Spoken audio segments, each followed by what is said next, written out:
Chapter 1: The Runaway Bride. The scent of roses filled the air. Hundreds of white petals lined the aisle downstairs. Violins hummed softly in the distance, and chandeliers shined brightly across the grand ballroom of the Hardy mansion. Everything was perfect, painfully perfect. But Kourtney, the bride, wasn't. Inside the bridal suite, Kourtney Bryan sat in front of the mirror, staring at her reflection as the makeup artist fussed over the final touches. Her white lace gown clung delicately to her figure, slim, slender but beautiful. The diamond tiara shined lovingly above her dark hair, and yet, her eyes betrayed her. They trembled with fear. She tried to smile, tried to convince herself that this was the happiest day of her life. But the weight in her chest told another story. In the mirror, she saw the ghosts of every promise Harry Hardy had ever made. "I'll take care of you, Kourtney. You'll never have to worry again. You're my forever." Yet she'd overheard him talking to his father, and when his father said this marriage was just for the eyes of investors, he didn't deny it, he kept quiet. Forever. She almost laughed. Her bridesmaid Hazel peeked through the door, her voice bubbling with excitement. "Everyone's seated. The Hardy guests alone fill half the hall. You're about to be Mrs. Harry Hardy. Are you ready?" Kourtney forced a nod, her throat too tight for words. Hazel's smile faltered when she noticed the bride's trembling hands. "Kourtney, are you okay?" "Just nerves," Kourtney whispered, adjusting her veil. "Every bride gets them, right?" Hazel laughed softly and gave her a quick hug before hurrying out again. The door closed. Silence settled. And that's when Kourtney heard it. The faint sound of voices, deep and hushed, coming from the corridor outside the suite. She recognized Harry's voice immediately, smooth and commanding. But it was his father, Richard Hardy, who spoke first. "This marriage is good for the company, Harry. Investors are already warming up. They love the idea of the young CEO settling down. It makes the family look more dependable." Kourtney froze. This is the second time she's hearing them having this conversation. "I'm marrying her because," Harry replied, though his tone sounded weary. "Love?" Richard scoffed, cutting his words short. "You'll learn that love doesn't keep businesses alive, image does. This wedding is about the company's future, not your feelings." Kourtney's heart twisted. The blood drained from her face. She stood motionless behind the door, her hand pressed to her chest. Good for the company. That's what she was. A transaction, a marketing strategy. Not a woman Harry couldn't live without, but a pawn in his father's corporate game. The veil suddenly felt suffocating. The walls seemed to close in. Her breaths came quicker, ragged, trembling. Harry's voice faded as the two men walked down the hall, their conversation growing distant, but the damage was done. Her mind raced through every moment they'd shared, the surprise proposal, the luxurious engagement parties, the media frenzy. Was any of it real? Her heart screamed that it was. Her fear whispered that it wasn't. Tears welled in her eyes. She stumbled to the vanity, grabbing a piece of paper from the drawer. The pen shook in her hand as she scribbled 2 words. "I'm sorry." Then she paused, the ink blotting the page. Her tears fell on the paper, smudging the letters. She whispered into the silence, "I can't do this, Harry." With trembling fingers, she slipped off her diamond heels and held the gown just enough to walk. Her reflection caught her one last time in the mirror, the runaway bride. Then she turned and left. She crept through the back door of the suite, her bare feet cold against the marble floor, heart thundering so hard it drowned out the orchestra's melody below. Down the servants' hallway she went, unseen, unheard, until she reached the exit that opened into the gardens. The sky had turned gray. Thunder rumbled in the distance. She hesitated only for a second. Then she ran. Rain poured in thick sheets, soaking through her gown, plastering her hair to her face. Her chest heaved, the mud splashing under her feet as she fled through the garden and out onto the empty road beyond the estate walls. Her breath came in short, desperate gasps, her makeup ruined, her tears blending with the rain. Somewhere behind her, the church bells began to ring, the cue for her entrance. But Kourtney Bryan was gone. Back in the bridal suite, chaos erupted. Hazel rushed in, calling her name, followed by wedding planners, assistants, and finally, Harry Hardy himself. His face was pale, his tuxedo perfect, his jaw locked tight. His best man tried to stop him, murmuring, "Harry, wait." But Harry brushed past everyone, storming into the room. The veil lay crumpled on the chair. The bouquet had been tossed aside. On the vanity sat a single note, edges wet from her tears. He snatched it up. 2 words stared back at him. "I'm sorry." For a moment, the entire world stilled. The only sound was the rain hammering against the windows. Harry's jaw tightened, and the paper crumpled slowly in his fist. His dark eyes hardened, emotions swirling between pain, confusion, and fury. Without a word, he turned toward the door. Hazel tried to speak, but one look from him silenced her. "Find her," he said, voice low and lethal. "Now." The sound of thunder cracked in the distance as he strode out of the suite. The storm outside, no match for the one brewing inside him. And somewhere, far from the Hardy mansion, Kourtney Bryan kept running, her heart shattering with every step she took away from the man she still loved. Chapter 2. 3 years later. Laughter echoed faintly as Kourtney's assistant flipped through fabric samples, but the woman behind the main desk barely smiled. 3 years had passed since that fateful day. 3 long, relentless years, and yet the whispers of her past never completely faded. Every so often, someone would recognize her name. "You're the runaway bride, aren't you?" They said it softly, almost kindly, but the words still cut. She learned to smile, to nod, and to pretend she'd moved on. And in many ways, she had. Her company was small but thriving. Her client list was growing. The magazines that once called her a heartbreaker now praised her elegant taste and timeless designs. She was rebuilding, piece by piece.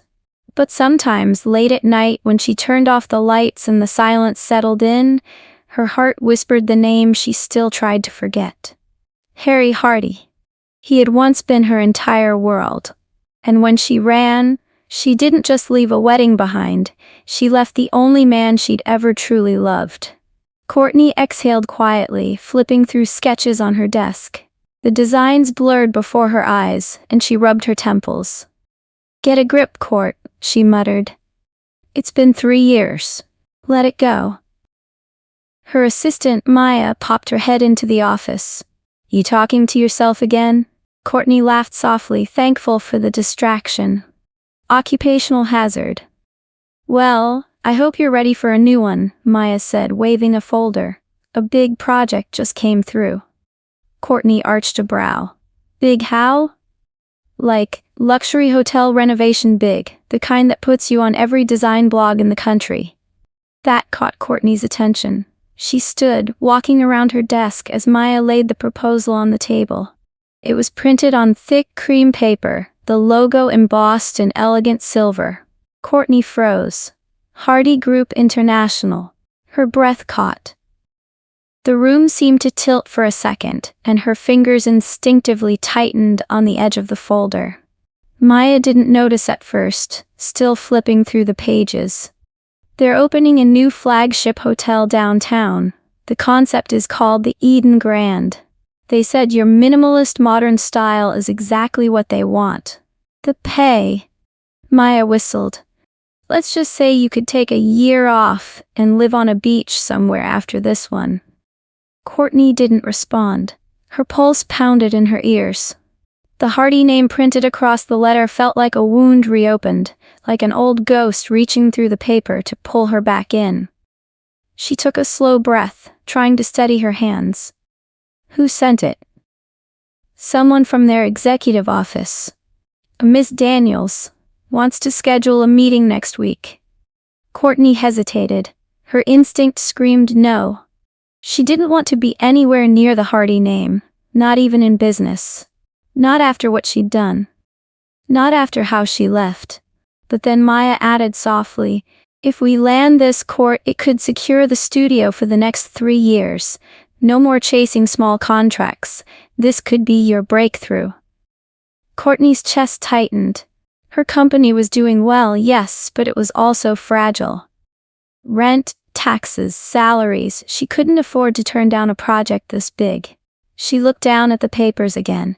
Hardy Group International. The name seemed to stare back at her, daring her. Finally, she said, schedule the meeting. Maya blinked. You sure? Kourtney forced a small smile, even though her stomach twisted. It's just business. The week passed quickly, though not quietly. Kourtney found herself thinking about him more than she wanted to. Every time she saw the project folder on her desk, her heart beat a little faster. What if he was there? What if he saw her name and refused to work with her? What if he didn't even remember her at all? That last thought stung the most. By the morning of the meeting, she was dressed in her best. A tailored cream blazer, black pants, and subtle gold earrings. Professional, polished, unshakable. Or at least, that's what she told herself. As she stepped out of her car in front of Hardy Tower, the glass building loomed high above, glistening like a mirror that reflected every part of the life she once fled from. The valet greeted her with a polite nod, and she managed a small smile. Her heels clicked softly against the marble floors as she entered the grand lobby. Every inch of the building screamed luxury, just like Harry's world always had. The smell of expensive cologne, the quiet hum of productivity, the distant echo of authority. Her throat tightened as she approached the front desk. I have a meeting with Miss Daniels from the design department, she said, keeping her voice steady. The receptionist smiled. Of course, Miss Bryan, you're expected. Take elevator 4 to the 21st floor. Kourtney nodded, thanking her, and turned toward the elevator bank. Her reflection stared back at her in the gold-tinted doors. Calm on the outside, chaos within. She gripped her purse tightly. It's just a meeting. He's probably not even here. He's the CEO. He has better things to do than hotel design approvals. The elevator chimed softly, and she stepped in. The doors closed, sealing her fate. As the numbers climbed, her heartbeat did too. She inhaled deeply, forcing herself to focus on the project. She'd been through worse.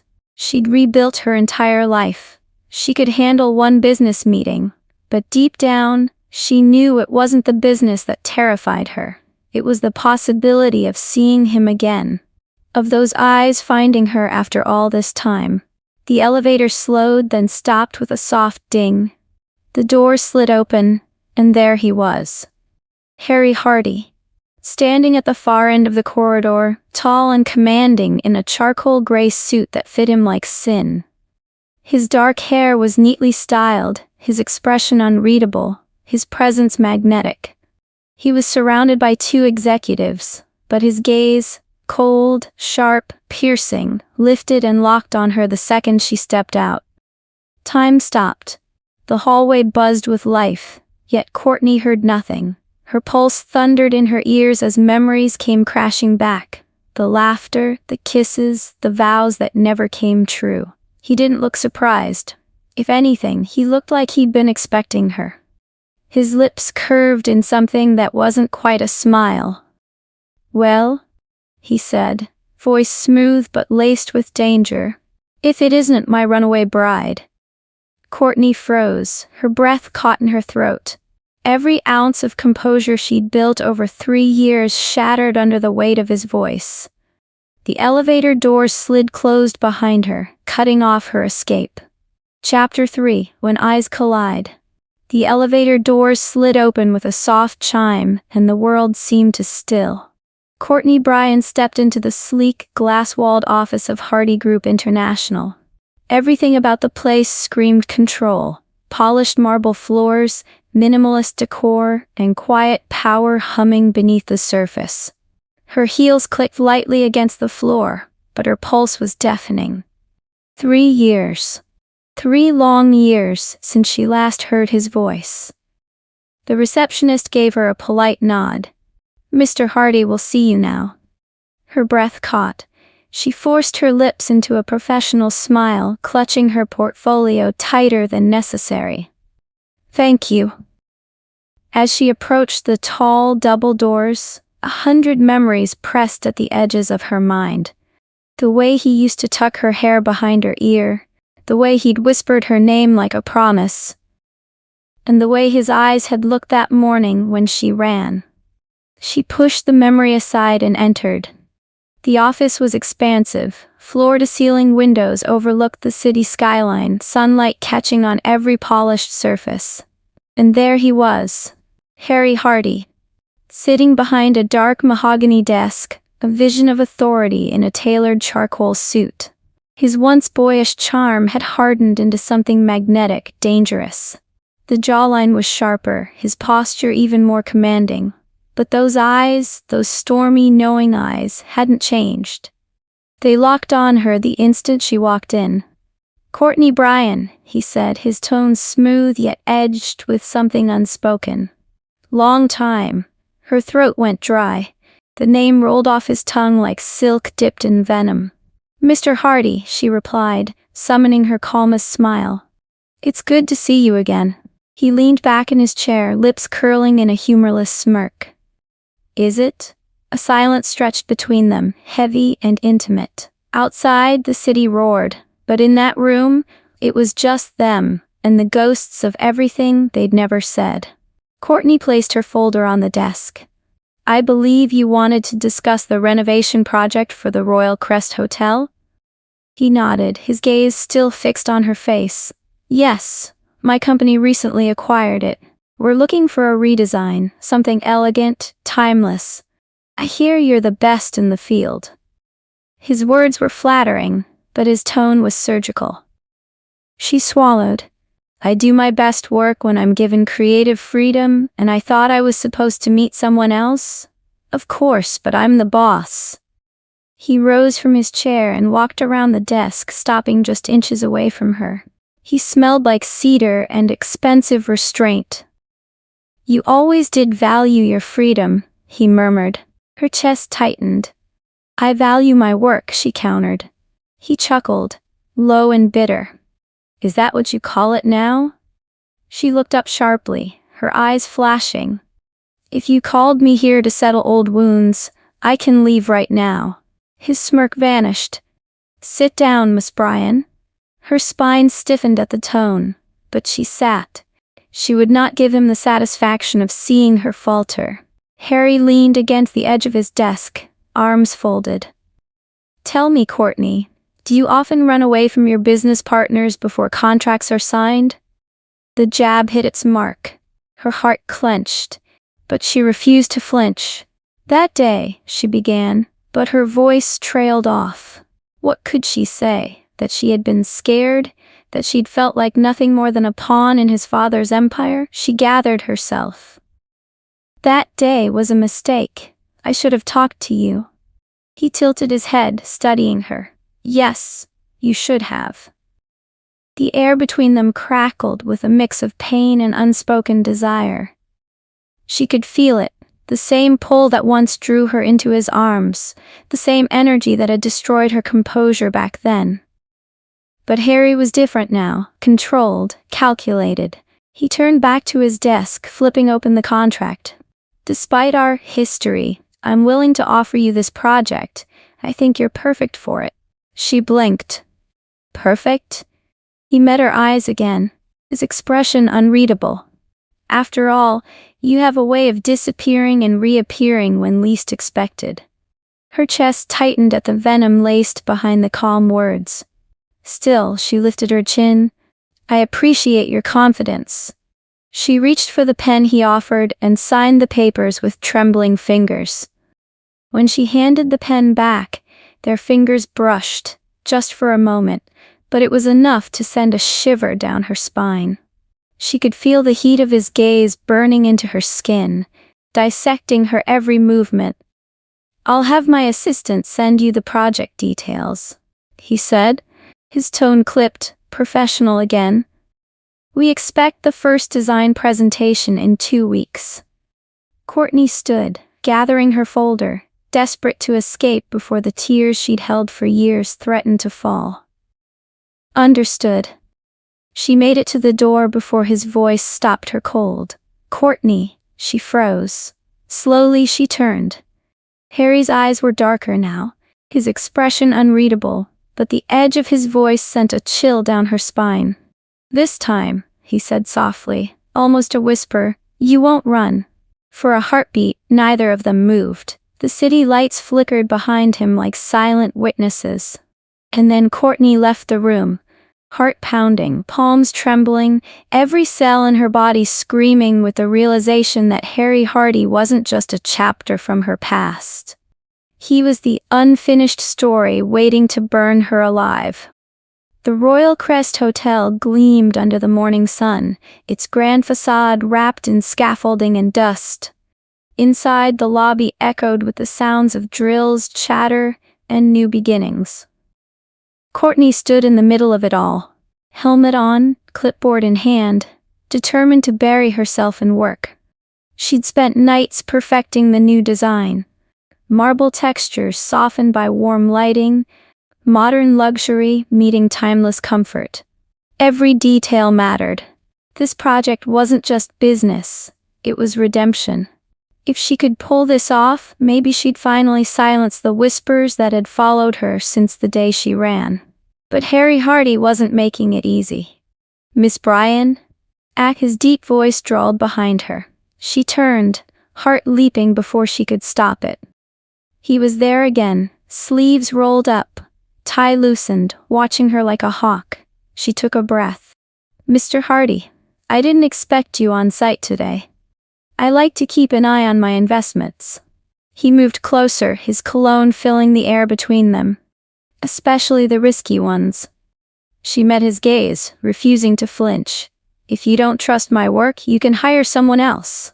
He smirked. "Oh, I trust you, Kourtney. I just don't trust your timing."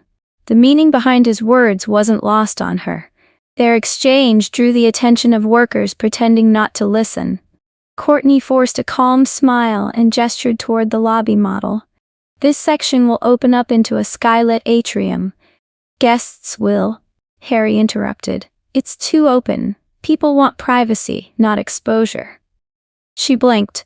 "That was the original design you approved," he shrugged casually. "I changed my mind." Her jaw tightened.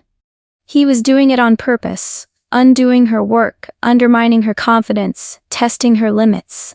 But she wouldn't give him the satisfaction. "Fine, I'll make the adjustments."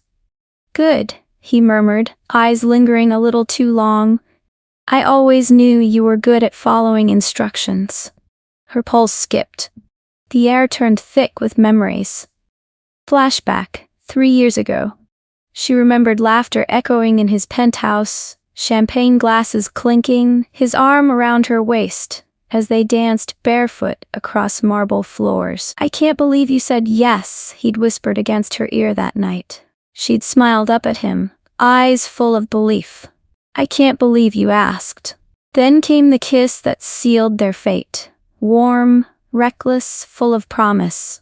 Until that morning, when everything fell apart. Kourtney forced herself back to the present. Harry's voice snapped her out of the haze. "You seem distracted, Miss Bryan. Something wrong?" "Not at all." She lifted her chin. "Just wondering how much longer you plan to hover." He grinned, slow, taunting, "Long enough to make sure you don't run again." Before she could respond, another man stepped up beside him, tall, clean-cut, with sharp eyes that missed nothing. "Harry," the man said quietly, "you're not even pretending this is about business anymore." Harry gave a cold laugh. "Relax, Ethan. I'm just keeping things professional." Ethan folded his arms. "Professional? You're mixing revenge with old feelings. That never ends well." Harry's gaze darkened. She took everything from me. My pride, my peace, my name in the press. Let's see how she handles losing control for once. Ethan shook his head. You still care. That's the problem. Harry didn't answer. His eyes were already back on Kourtney. Later that afternoon, Kourtney gathered her notes in the half-finished lounge area. Her patience was unraveling. Every suggestion she made, he countered. Every decision, he challenged. Finally, she slammed the portfolio shut. What exactly is your issue, Harry? You approve something, then reject it. You say it's business, but it feels personal. He took a step closer, his presence filling the room. Maybe it is. Her heart pounded. Why are you doing this? For a moment his expression softened, then hardened again. He leaned in, close enough for her to feel his breath against her skin. Because, he whispered, voice low and dangerous, you started it, sweetheart.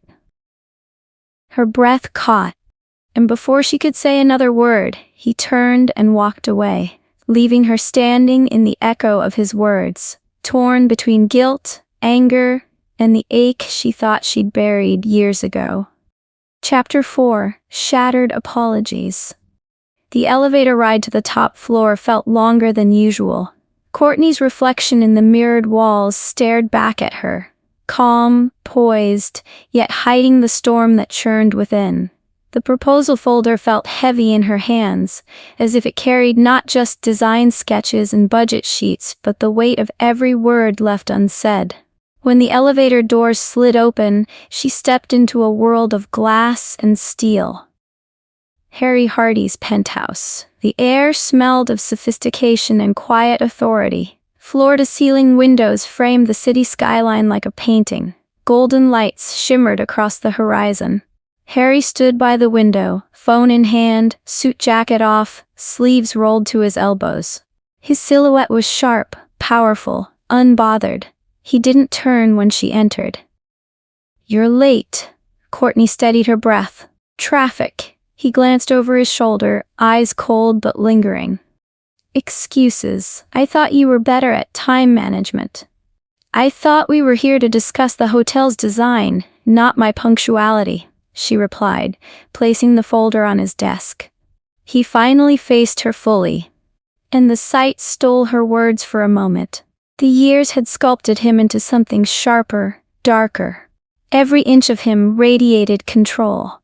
He gestured toward the sofa. Let's keep it professional then. She sat, crossing her legs carefully, pretending her pulse wasn't racing. Harry joined her, sitting opposite. Kourtney began flipping through her proposal. I've finalized the layout for the rooftop bar. The lighting will accentuate the... Why did you leave me? The questions sliced through the air. Her hands froze on the pages. Excuse me? His gaze was unwavering. You heard me. 3 years ago, you disappeared. No warning, no explanation, just a note. Kourtney's chest tightened. She had rehearsed this conversation in her head countless times, but the reality of facing him, of seeing the hurt still simmering beneath his composure, was something else entirely. I thought you'd moved on, she said quietly. Harry leaned back, his jaw ticking. That's not an answer. She swallowed hard. I overheard your father telling you the marriage was good for the company, that it would make you look more family-oriented to investors. His eyes darkened. I thought I was marrying you because you loved me, she continued, her voice breaking. But then I realized I was just part of a business deal. Harry's knuckles tightened around the armrest. You should have come to me, asked me. And hear what? Her voice trembled. That it was true? That I was another piece in your empire's chess game? I searched for you for months, he said, his tone suddenly low, rough. Every city, every lead. I didn't eat, didn't sleep. Do you know what it's like to wake up every morning expecting the woman you love to walk through that door, and she never does?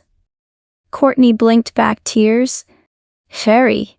He stood abruptly, walking to the window, his reflection fractured by the city lights. And then one day I realized you weren't worth the pain."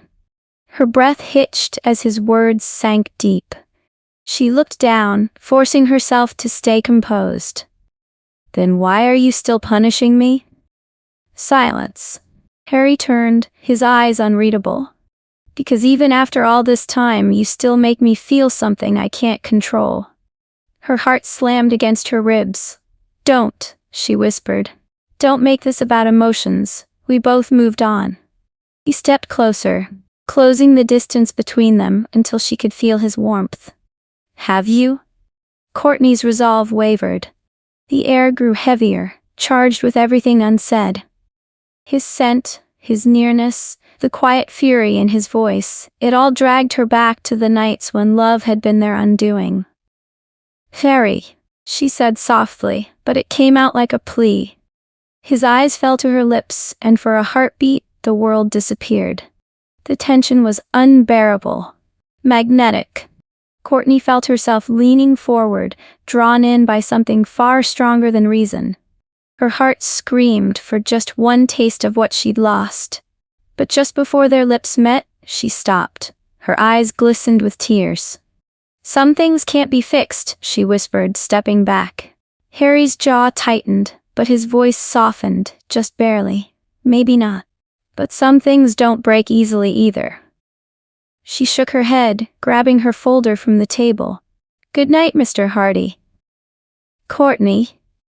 She didn't let him finish. The elevator doors closed between them before he could take another step. Harry stood there, staring at the reflection of the city that suddenly felt too big, too hollow. For the first time in years, his anger faltered, replaced by something he refused to name. The restaurant glittered with low golden lights, every crystal glass shimmering like temptation itself. Kourtney stepped in, her breath catching when she spotted Harry at the far end. Tall, dark, and infuriatingly composed, like he hadn't spent years living in her memory. He rose as she approached, his eyes sweeping over her in a way that made her pulse skip. "Miss Bryan," he greeted smoothly, pulling out her chair. "I thought we could discuss the hotel's new theme direction over dinner. That's why I invited you." Kourtney forced a polite smile, sliding into the seat. "A restaurant instead of your office? You're getting soft, Mr. Hardy." He chuckled, low and dangerous. "You should know better than anyone. I never get soft." Her fork hesitated midair. The teasing glint in his eyes was unmistakable, the one she used to love and now despised herself for missing. For the first few minutes, they danced around the topic of design, color palettes, client expectations, brand identity. But the air thickened with every word. Harry's attention lingered too long. His voice softened when he said her name. And every time she looked up, she found his gaze already on her, unreadable but burning. When the waiter brought wine, Kourtney shook her head. "I'll pass," Harry poured for himself. "Still afraid of losing control?" Her jaw tightened. "I'm afraid of nothing, especially not you." He leaned back, studying her like she was a puzzle he'd once solved but lost the pieces to. "You've changed. You're colder, sharper." She gave a bitter laugh. "You should try being hunted by the media for walking away from a billionaire fiancé. It teaches you survival." Something flickered behind his calm. Guilt, regret, maybe both. "You didn't even give me a chance to explain, Court." "Explain what?" Her tone cracked despite her attempt at control. "That your parents saw me as a convenient business merger? That marrying you meant signing away my independence?" He set down his glass, voice low. "You were never a merger. You were mine." Her heart clenched. The words were possessive, broken, and real all at once. Silence stretched between them, heavy and dangerous. The tension wasn't just emotional, it was physical, alive. Every memory they'd buried seemed to claw its way back, raw and demanding. She whispered, "You're making this harder than it should be." "Am I?" he murmured, leaning forward. "Or are you just remembering what it felt like to belong somewhere, to someone?" Her throat went dry. You don't get to talk about belonging, Harry. You lost that right the night you let your mother humiliate me in front of your board members. His face darkened, and you ran before I could fix it. Because you didn't defend me. For a moment, neither spoke. Then Harry sighed, the fight draining from his voice. Maybe I wanted to see if you'd stay, even when it hurt, but you didn't. Kourtney's eyes glistened. People break differently, Harry. You broke me. He stared at her like he wanted to reach out to say something that could erase 3 years of silence, but the waiter returned, breaking the fragile moment. They finished the meal in brittle quiet. When they stepped outside, flashes exploded around them. Paparazzi, shouting Harry's name, then hers. Harry, are you two back together? Kourtney, how does it feel to dine with your ex-fiancé after vanishing on him? Kourtney froze, panic crawling up her spine. Harry's arm moved instinctively to her back, guiding her through the chaos toward his car. Cameras kept clicking, the night swallowing their escape. Inside the car she turned to him, voice shaking. You planned this, didn't you? His smirk was soft but knowing. You always did hate attention. Sherry, relax, sweetheart, he cut in smoothly, eyes glinting with something unreadable. It's just business. But as the car pulled away and their reflections blurred in the tinted window, Kourtney couldn't ignore the faint smile playing on his lips. The one that promised this was only the beginning. The next morning, the headlines screamed across every screen. Billionaire reunites with runaway bride.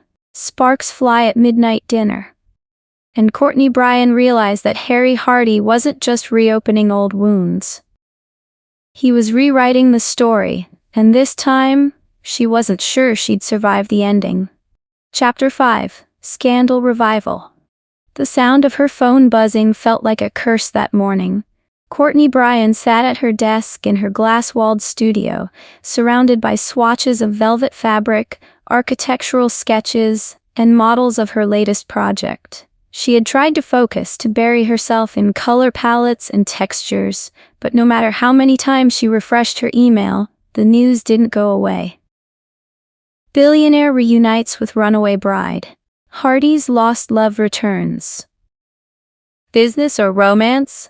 The wedding that never happened. Round 2? Her name was everywhere again. Kourtney, we've got a serious problem, said Maya, her assistant, bursting into the office with her tablet in hand. Her voice, usually sharp and energetic, now carried panic. 3 clients just emailed. They're either pausing or pulling out completely. Kourtney turned slowly in her chair. Why? Maya bit her lip. They don't want to be caught in the Hardy drama. One of them literally said, we don't need our hotel designer trending for the wrong reasons. Kourtney sighed, massaging her temples. Tell them the gossip will pass. It always does. Maya looked unconvinced. You know that's not how this works. Once the press gets a taste, they don't stop. Kourtney turned back to the city skyline. For years she'd worked hard to rebuild her life, to be known for her creativity and independence, not for running away from a billionaire groom. She thought she had escaped the shadow of Harry Hardy. But once again, his name had found her. Her phone buzzed again, notifications flashing in a cruel rhythm. Social media, news alerts, emails. Comments ranged from pity to outrage, some calling her heartless, others desperate. Maya's voice softened.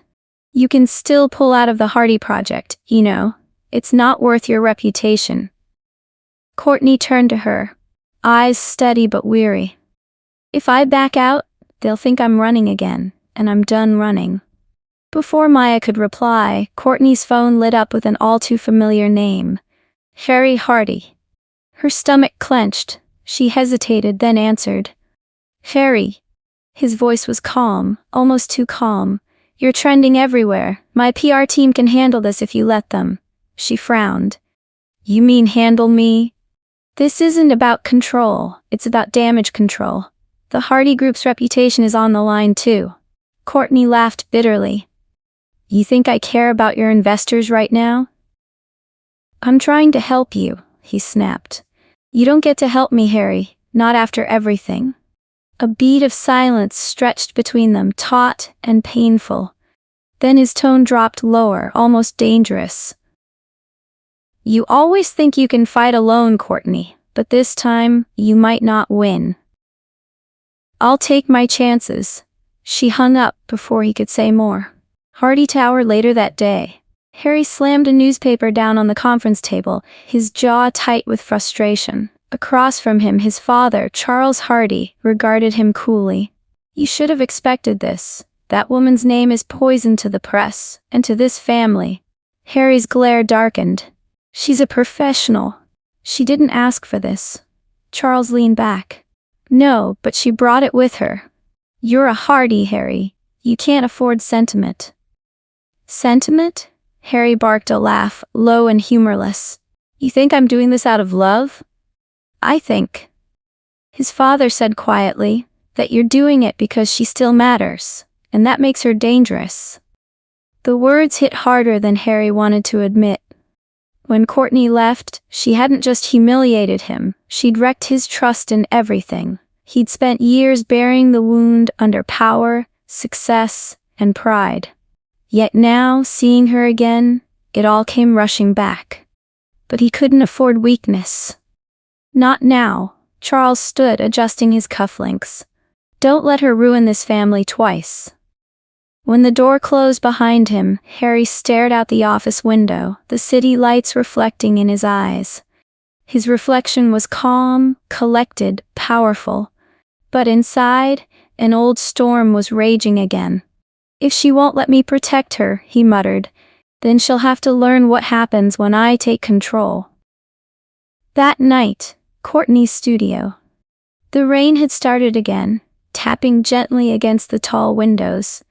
Most of the staff had gone home, leaving only the hum of the city and the soft rustle of paper as Kourtney reviewed her sketches. She was halfway through revising a floor plan when a knock sounded at the door. We're closed, she called absently. The knock came again, louder, more insistent. Frowning, she pushed back her chair and went to the door. When she opened it, her breath caught.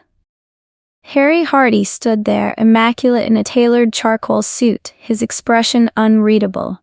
His presence filled the room instantly, powerful, uninvited, inevitable. Harry, she whispered, startled. How did you? He stepped inside without waiting for permission, shutting the door softly behind him. You made it clear you don't want my help, he said in that dangerously calm voice.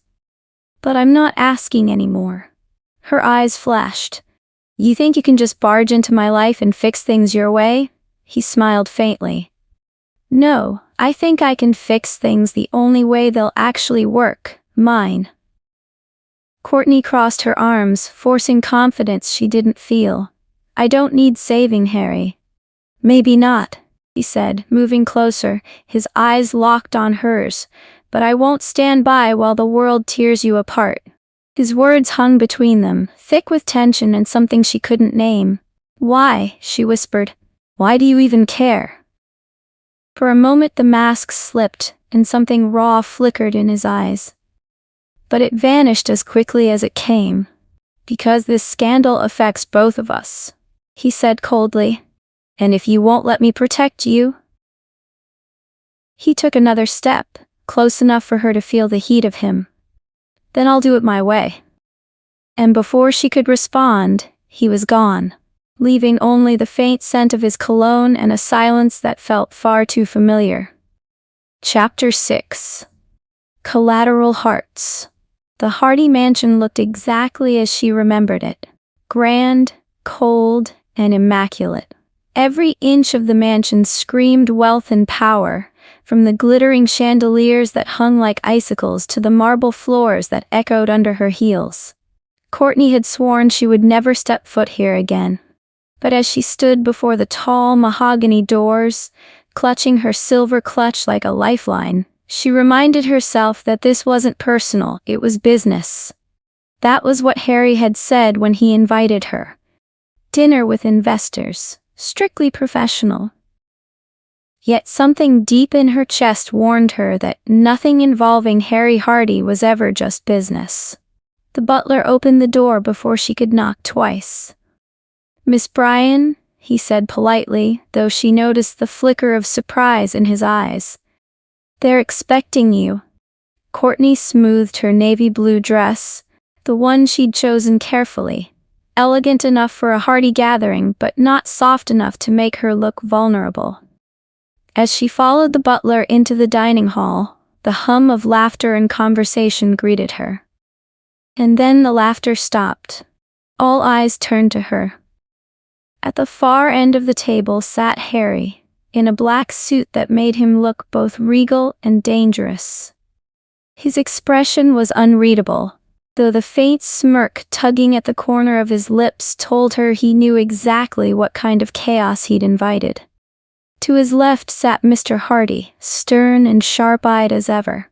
His mother, Evelyn, sat beside him, poised, silent and beautiful in her pearls, though her gaze held something softer. Around them were investors, family friends, and executives. People Kourtney remembered seeing at charity events years ago. People who had watched her run away from this very life. "Ah," Richard said finally, breaking the silence. "The guest of honor."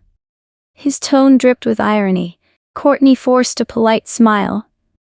"Good evening, Mr. Hardy." Harry stood and gestured toward the empty chair beside him. "Kourtney, please. Sit." She hesitated for a fraction of a second before walking forward, every step measured.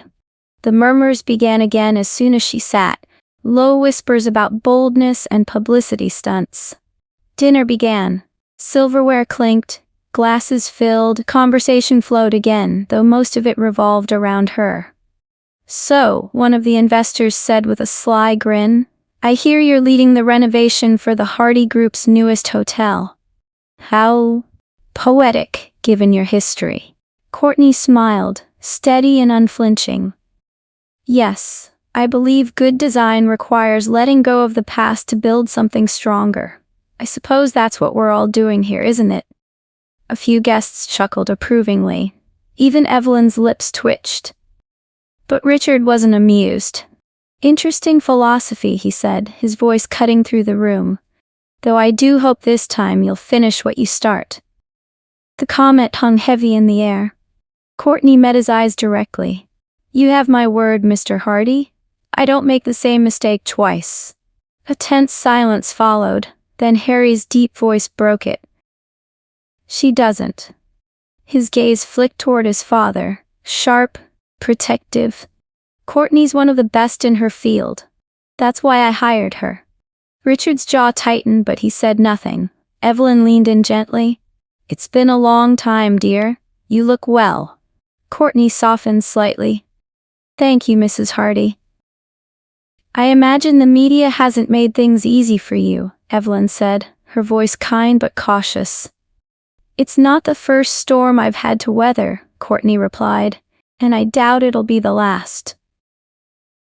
That earned a few quiet nods from around the table. Even some of the investors seemed impressed by her composure. Harry watched her silently, his eyes unreadable, as she navigated the evening with grace and poise. Every smile she gave, every carefully chosen word, it all reminded him of why she had once owned his heart so completely, and why her absence had nearly destroyed him. Dinner dragged on, full of polite tension and unspoken memories. When dessert was served, Kourtney excused herself to take a call.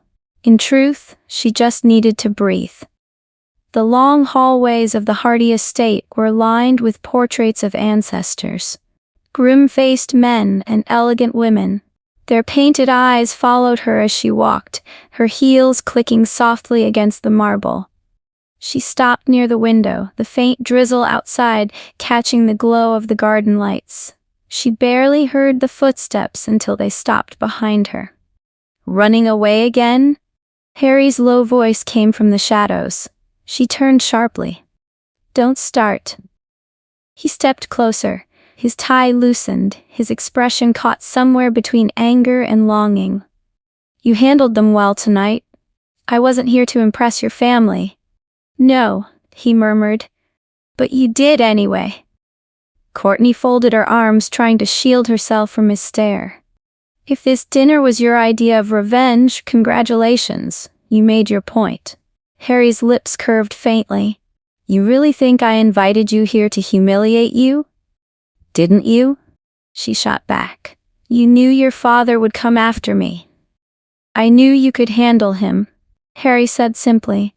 Kourtney blinked, caught off guard by the sincerity in his tone. He took another step closer, and she could smell his cologne. Dark, familiar, dangerous. "You keep pretending you don't care, but your eyes tell another story." "Don't," she whispered, her voice trembling. "Don't do this." Harry's hand brushed hers, light but electric. "You think I don't see it? Every time you look at me, it's still there." She pulled away, her heart racing. "You're mistaken." He leaned closer, his voice dropping to a murmur. "Then why are you shaking?" Kourtney's breath caught. She wanted to push him away, to tell him he was wrong, but the truth was there, burning between them. Memories of their last night together flashed in her mind, the warmth of his touch, the sound of his laugh, the way he had whispered forever like he meant it. Her chest tightened painfully. "You don't get to do this," she said, barely above a whisper. "You don't get to make me feel guilty for leaving when all of this." She gestured vaguely toward the house, the family, the legacy. It was never about love. Harry's expression hardened. "You think I didn't love you?" Her throat constricted. "I think you loved the idea of me, the woman who made your father's empire look human." The words hung like smoke.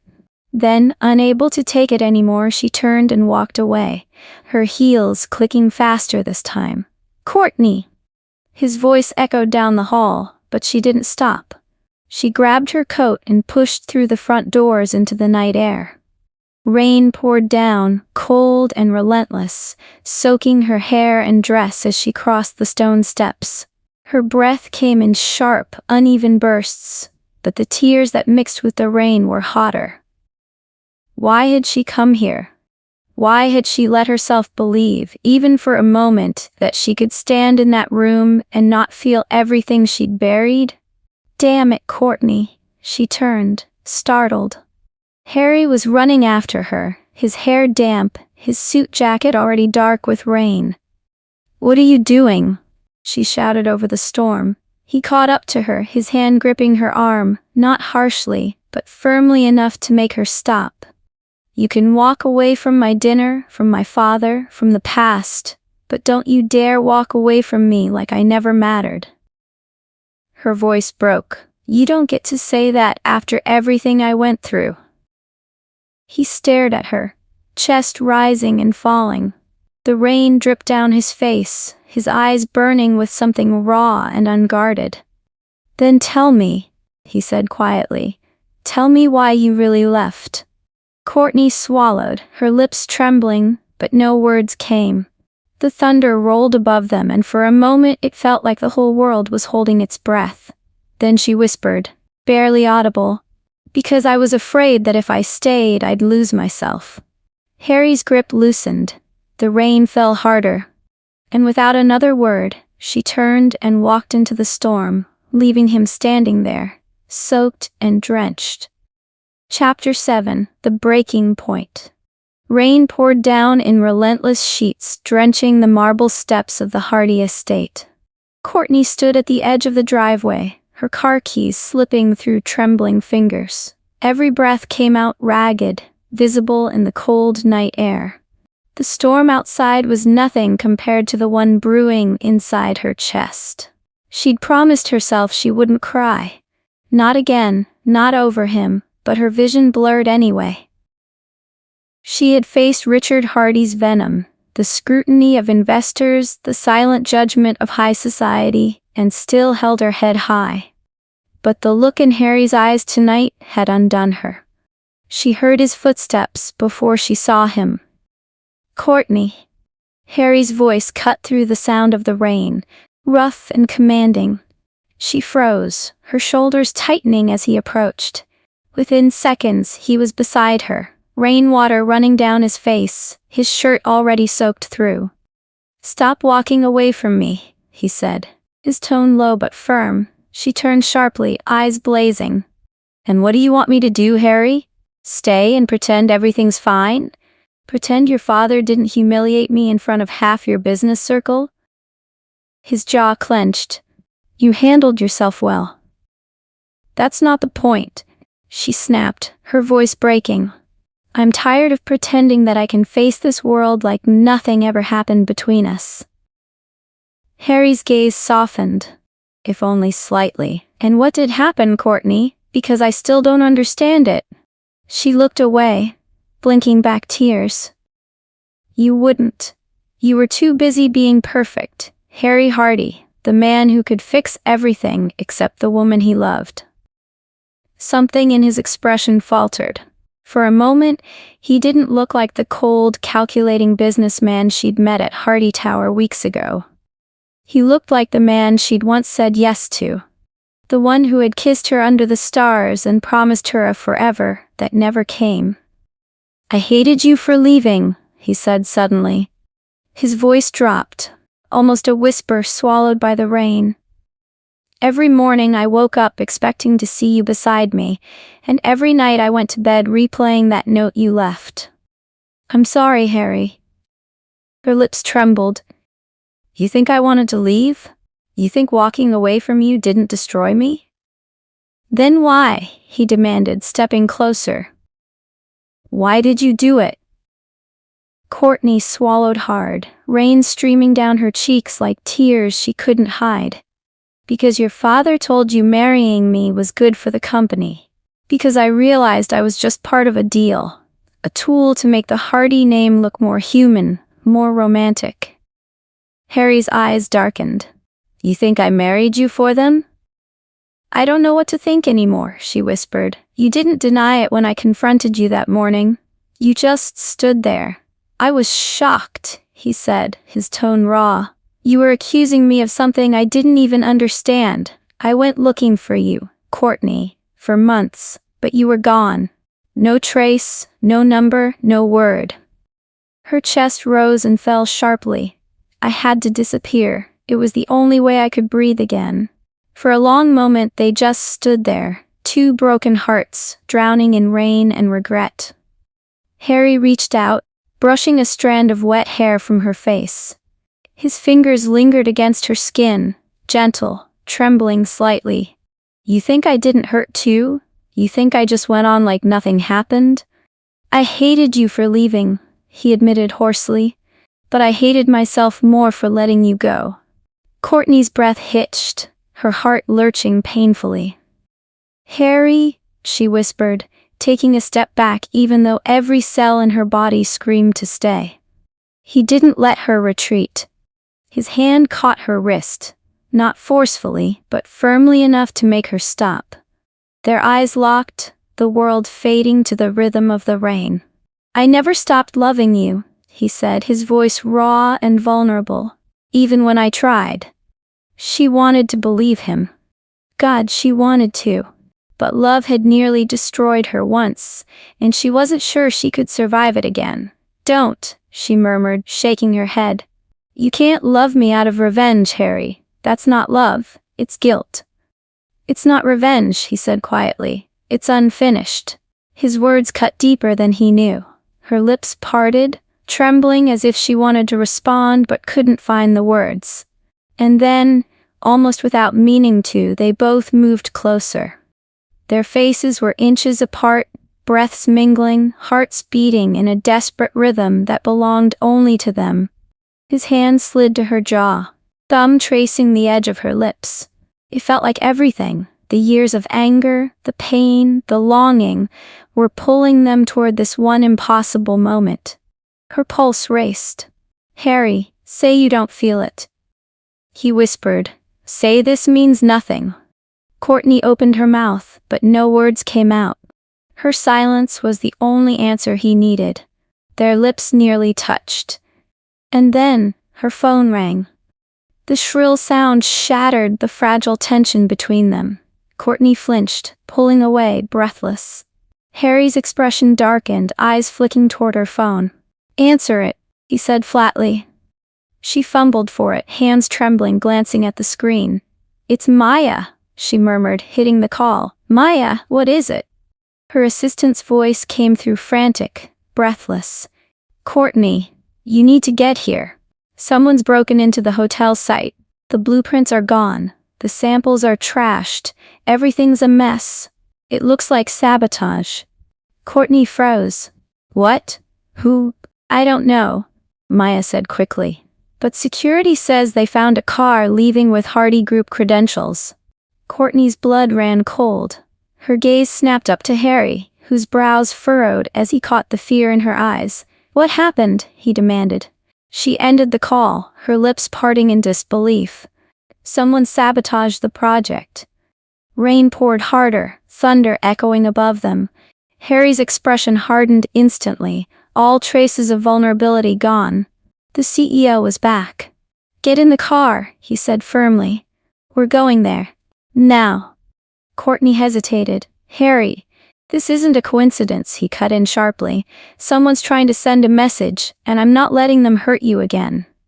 Before she could argue, he opened the passenger door, the rain cascading off his shoulders. She looked at him. This man she once loved, the man who could destroy her just by caring too much. And for the first time in years, she didn't know if she was walking back into danger or destiny. As she slid into the car beside him, lightning flashed in the distance, illuminating his profile. Strong, determined, furious. Something told her the storm between them was only just beginning. Chapter 8. Framed Intentions. By the time Harry and Kourtney reached the project site, dawn was breaking.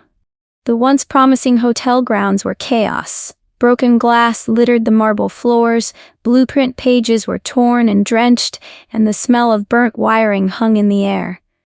Security lights blinked red, and staff scurried around in panic.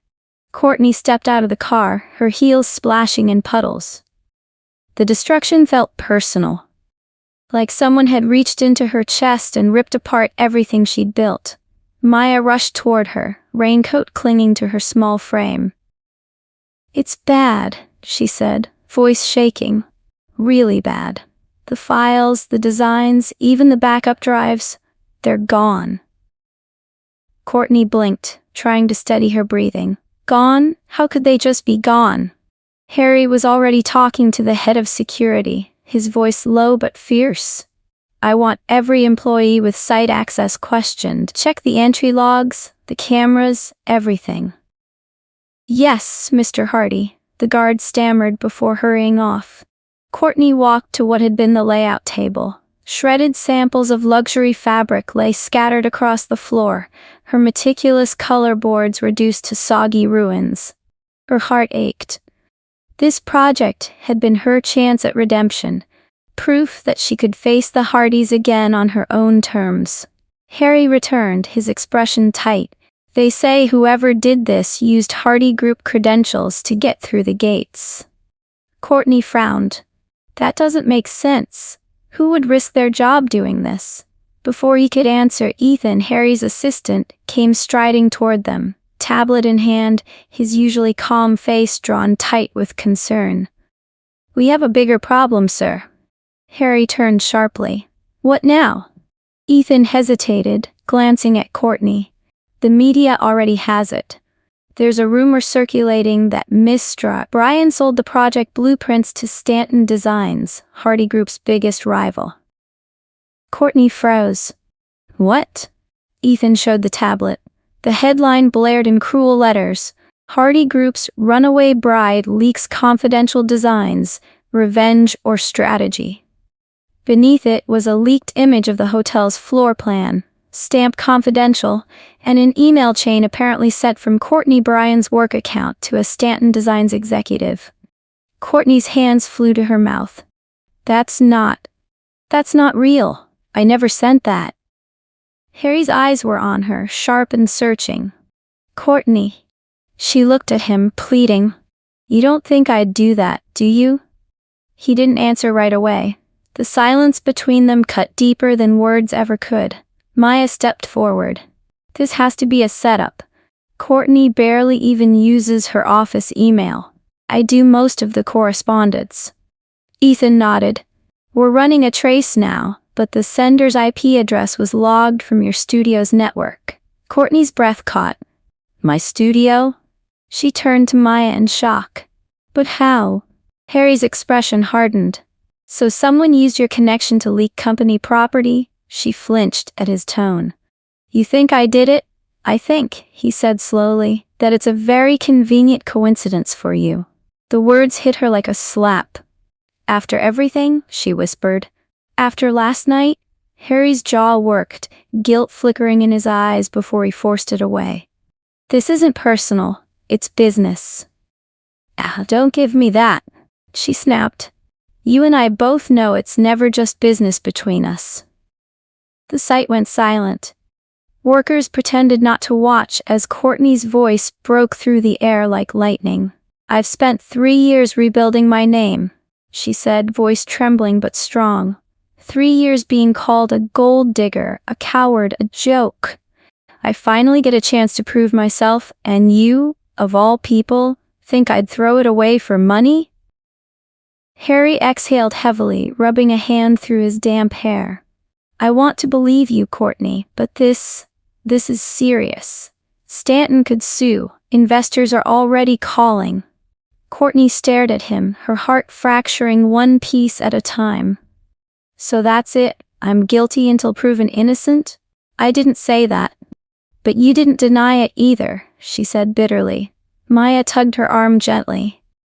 Maybe we should go. Kourtney shook her head. Her eyes were glassy but blazing. No, I'm done defending myself to people who only see what they want to see. She turned to Harry, her voice low and raw. I thought the worst thing you could do was stop loving me. But it's this. Doubting me all over again. You'll never trust me, Harry, and that's the real reason we ended. Before he could speak, she walked away, her heels clicking against the wet pavement, each step echoing like a goodbye she'd said too many times before. Harry didn't follow this time. He watched her go, jaw tight, emotions warring beneath his stoic facade. Ethan lingered by his side, watching him quietly. You think she did it? Ethan asked softly. Harry didn't answer, staring out into the distance where Kourtney's car disappeared. I think she's capable of anything when she's hurt, he said, but his voice lacked conviction. Ethan sighed, glancing down at his tablet. For what it's worth, I don't buy it. She doesn't strike me as the type to play dirty. I'm too proud for that. Harry's only reply was a low, distracted hum. Hours later, Hardy Tower's lights still glowed against the city skyline. Harry sat alone in his office, replaying every word, every look. His father's warning echoed in his mind. That woman already cost this family once. Don't let her do it again. And yet, deep down, something gnawed at him. The memory of her tears, her trembling voice saying, "You'll never trust me." A knock broke his thoughts. Ethan stepped in, holding a USB drive. Sir, you'll want to see this. Harry raised a brow. What now? Ethan plugged it into the monitor. Grainy footage appeared, security camera feed from the project site. 2 hours before we arrived, Ethan explained. Someone entered the main office using an access card registered under your division. On screen, a figure in a dark hood slipped into Kourtney's temporary office. They typed something on her computer, then plugged in a small device. Minutes later, they left with a rolled-up set of blueprints under one arm. Harry leaned forward. Zoom in. Ethan did. The camera caught a faint glint as the figure turned toward the exit, a Hardy Group identification badge. Check the ID, Harry ordered. I already did, Ethan said grimly. It was assigned to someone inside the company. He paused before adding, Mason Trent, from your father's department. Harry's head snapped toward him. My father's? Ethan nodded. Looks like whoever framed Kourtney wasn't just trying to destroy her reputation. They wanted her out of the picture entirely. For a long moment, Harry said nothing. The rain had stopped outside, but inside, the silence was deafening. Finally, Harry stood, his expression steeled. "Get me everything on Mason Trent," he said coldly. "And don't tell my father yet." Ethan hesitated. "You think he's involved?" Harry's jaw tightened. "I think this just stopped being about business." As Ethan left, Harry looked out the window at the glowing city, his reflection staring back at him. The man who doubted the only woman who ever really saw him. He clenched his fists. "I'm sorry, Kourtney," he muttered under his breath. "I should have trusted you." Outside, thunder rumbled again in the distance, a quiet warning that the real storm was still coming. Chapter 9. Unmasking the Enemy. The Hardy Group boardroom pulsed with tension. Morning light poured through the glass walls, casting sharp reflections on the polished mahogany table. Harry stood at the head, his jaw tight, his blue eyes fixed on the projection screen where Ethan had paused a security clip. The soundless footage played again. Kourtney's office door. Midnight timestamp. A tall figure in a dark suit entered, head down, face hidden. Moments later, the man connected a USB drive to her computer. Ethan cleared his throat nervously.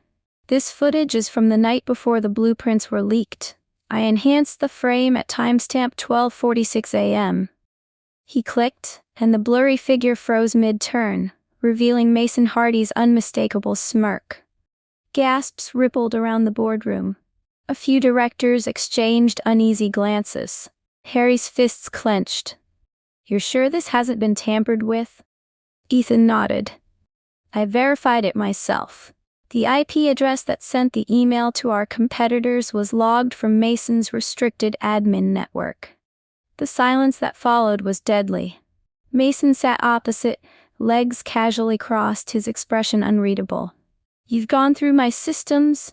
His voice carried a thin layer of mock amusement. "That's illegal, cousin?" Harry's eyes flared. "Illegal?" He slammed a hand on the table. "You broke into Kourtney's computer, forged evidence, and almost destroyed our partnership deal with Sutton Holdings. Do you have any idea what this could have cost us?" Mason's smirk widened. "Cost you, you mean?" He leaned forward lazily. "Don't act like this is about the company, Harry. Everyone here knows this is about her." The directors exchanged murmurs again, uncomfortable under the rising heat of the argument. Harry's jaw ticked. "Watch your words." "Why?" "It's the truth."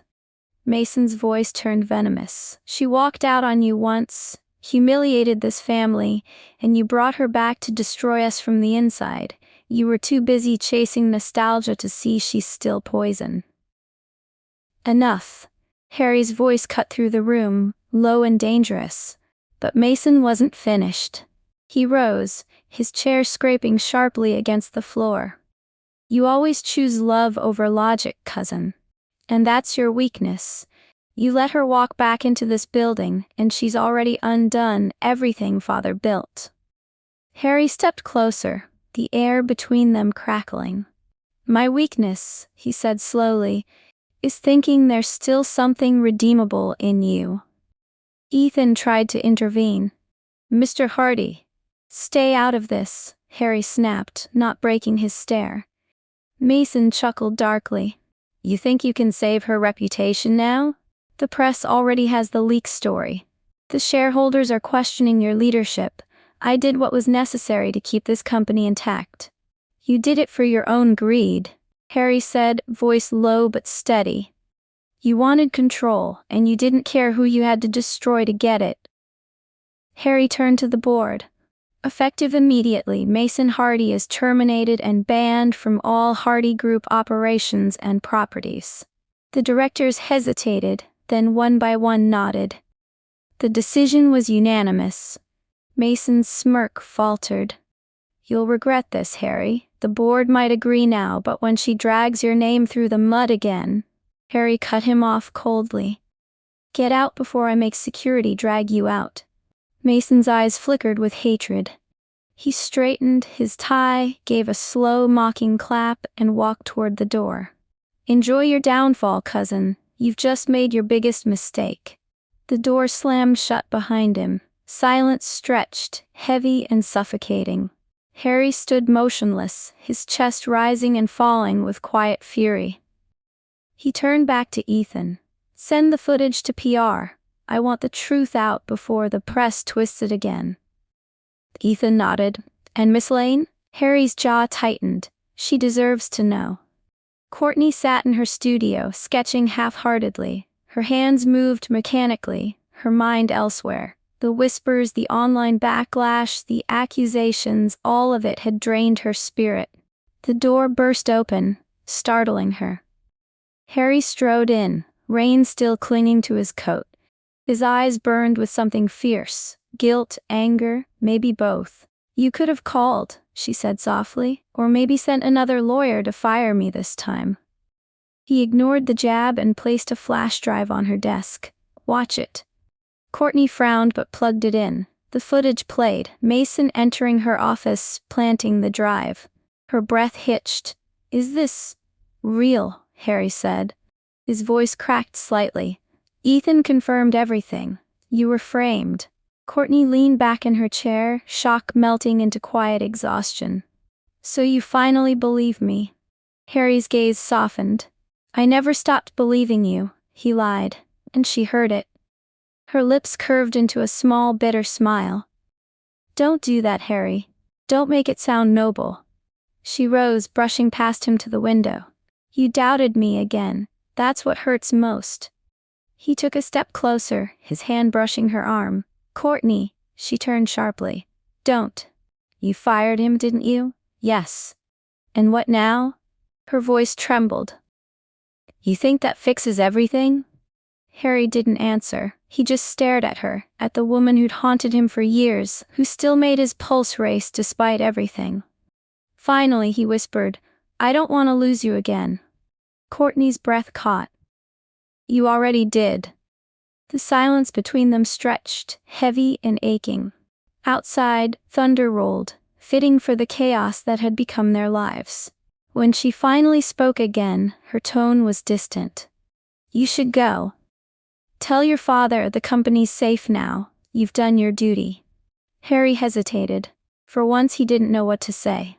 So he left. And as the door clicked shut behind him, Kourtney pressed a hand to her heart, realizing that no amount of vindication could heal the wound his doubt had left. In his car, Harry received a call from Ethan. Sir, there's something else you should see. Mason didn't act alone. Harry's blood ran cold. Who? He asked quietly. Ethan hesitated. Someone from inside your father's circle. Harry's grip on the steering wheel tightened as headlights flickered across his face. Send me everything, he ordered, his voice hardening again. The storm far from over. Chapter 10. The Quiet Storm. Rain whispered against the windows of Kourtney's apartment, steady and relentless. A quiet echo of the turmoil still pulsing in her chest. The city outside blurred into streaks of gold and gray, the skyline half swallowed by mist. Her sketches lay scattered across the coffee table, untouched for days. The room smelled faintly of stale coffee and lavender, the kind of comforting chaos that came when one stopped pretending to be fine. She hadn't answered her phone in 3 days. Not Maya's texts, not Ethan's polite messages about damage control, and certainly not the string of calls from him. Harry Hardy. Even thinking his name twisted something deep in her. He'd believed her, finally, but only after she'd been broken, exposed, and humiliated again. Vindication didn't feel like victory, it felt like ashes. She sat on the couch, staring at the rain-smeared city lights, clutching a throw blanket around her. She'd barely eaten, barely slept. The accusations had burned through the media cycle like wildfire, and though Mason's confession had gone public, the damage to her reputation lingered. Half the industry still saw her as the woman who brought chaos wherever she went. The knock on her door startled her. Sharp, deliberate. Her first instinct was to ignore it, but when the knocking came again, slower this time, she sighed and dragged herself to the door. When she opened it, Harry stood there. No tailored arrogance, no shield of confidence. Just a man in a rain-soaked coat, eyes tired, voice quiet. "Kourtney." Her hand tightened on the doorframe. "You shouldn't be here." "I know." He looked down briefly, water dripping from his hair onto the floor. "But I had to be." She hesitated, heart pounding.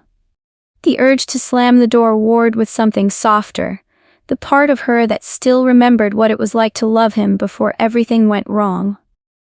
5 minutes, she said finally, stepping aside. Harry entered, cautious, as if afraid the apartment itself might reject him. His eyes roamed the space, minimalist, warm, filled with muted tones. The sketches, the books, the faint smell of vanilla candles. It was nothing like the high-gloss penthouse they once shared. "You've been ignoring everyone," he said gently. "Maybe I'm tired of explaining myself." He exhaled slowly. "I don't blame you." She crossed her arms. Then, "Why are you here?" Harry looked at her for a long moment. Really looked. Gone was the man who led boardrooms with icy precision. He seemed stripped of everything but honesty. "I came to apologize," he said simply. Kourtney's laugh came brittle. "You already said that once, remember? Years ago, after your father told me to disappear quietly so I wouldn't ruin your career." He flinched. "I didn't know he said that to you." "Of course you didn't." Her eyes shimmered. Anger and sadness tangling. "You were too busy saving the company from embarrassment to notice." He took a tentative step forward. "Kourtney?" "No, let me talk." Her voice cracked. "I loved you, Harry. God, I loved you so much I would have given up everything. But your family didn't see me as someone who belonged. I was a liability, a girl from nowhere who wasn't supposed to touch the Hardy name." Harry's throat tightened. "I should have stood by you." "You didn't," she said softly. The rain drummed harder, filling the silence between them. He moved closer, voice lower. "When you left, I hated you. I thought you gave up on us. But the truth is, I gave up first." His eyes glistened. "I should have trusted you. Back then and now." Something in her chest cracked open. The sincerity in his tone stripped away all the defenses she'd built over the years. She saw the same boy who once brought her coffee during all-nighters, who used to kiss her hand before board meetings for luck, who once promised he'd protect her from the world. But promises were fragile things. She turned away, hugging herself. "Do you ever wonder what it would have been like if things had gone differently?" "Every day," he said quietly. Kourtney wiped at her tears, frustrated at her own weakness. "I spent years trying to hate you. It was easier than admitting I still cared." Harry's voice softened. "Then stop trying." She looked up sharply, and for a moment, just a moment, the space between them shrank to nothing. The air hummed with old memories, old heat. "I can't," she whispered. "Because if I let myself care again, I'll fall apart." He reached out, fingertips brushing a strand of hair from her face. "Maybe falling apart is how we finally heal." The breath she drew was shaky. "You talk like forgiveness is easy." "It's not," he admitted, "but I'd rather spend the rest of my life earning it than pretending I don't want you back." Silence fell again, long, unhurried, fragile. The rain softened into a drizzle, the city quiet beneath the early hours of night. Finally, she gestured toward the couch. "Sit. I'm not promising anything." Harry smiled faintly. "I'll take that." They sat, awkwardly at first, then slowly relaxing as conversation replaced confrontation. They talked about work, about Ethan's dry humor, about Maya's fierce loyalty. The tension melted into something gentler. At one point, Harry glanced at the sketchbook on the table. You're still drawing the old designs. Kourtney smiled wistfully. Maybe I never stopped missing that version of us. He looked down. Neither did I. Hours slipped by unnoticed. Laughter breaking through tears, memories resurfacing like ghosts. For the first time in years, the walls between them didn't feel insurmountable. By the time the clock neared 4, the rain had stopped. Dawn painted the city in muted gold. Kourtney leaned back, exhausted but lighter somehow. It's strange, she murmured. Talking to you doesn't hurt as much tonight. Harry's gaze lingered on her face. Soft, tired, beautiful. That's because we stopped fighting the storm. A small smile tugged at her lips. Don't ruin the moment with metaphors. He chuckled quietly, the sound deep and warm. Then he stood, picking up his coat. I should go before I make you late for your morning. Kourtney rose too, her heart beating faster than she wanted to admit. Harry, he turned, pausing at the door. Thank you, she said simply. For coming. He nodded, eyes full of something unspoken. Then as he reached for the handle he leaned slightly closer, his voice barely a whisper. This time, he said, I won't let fear win. The door clicked softly behind him.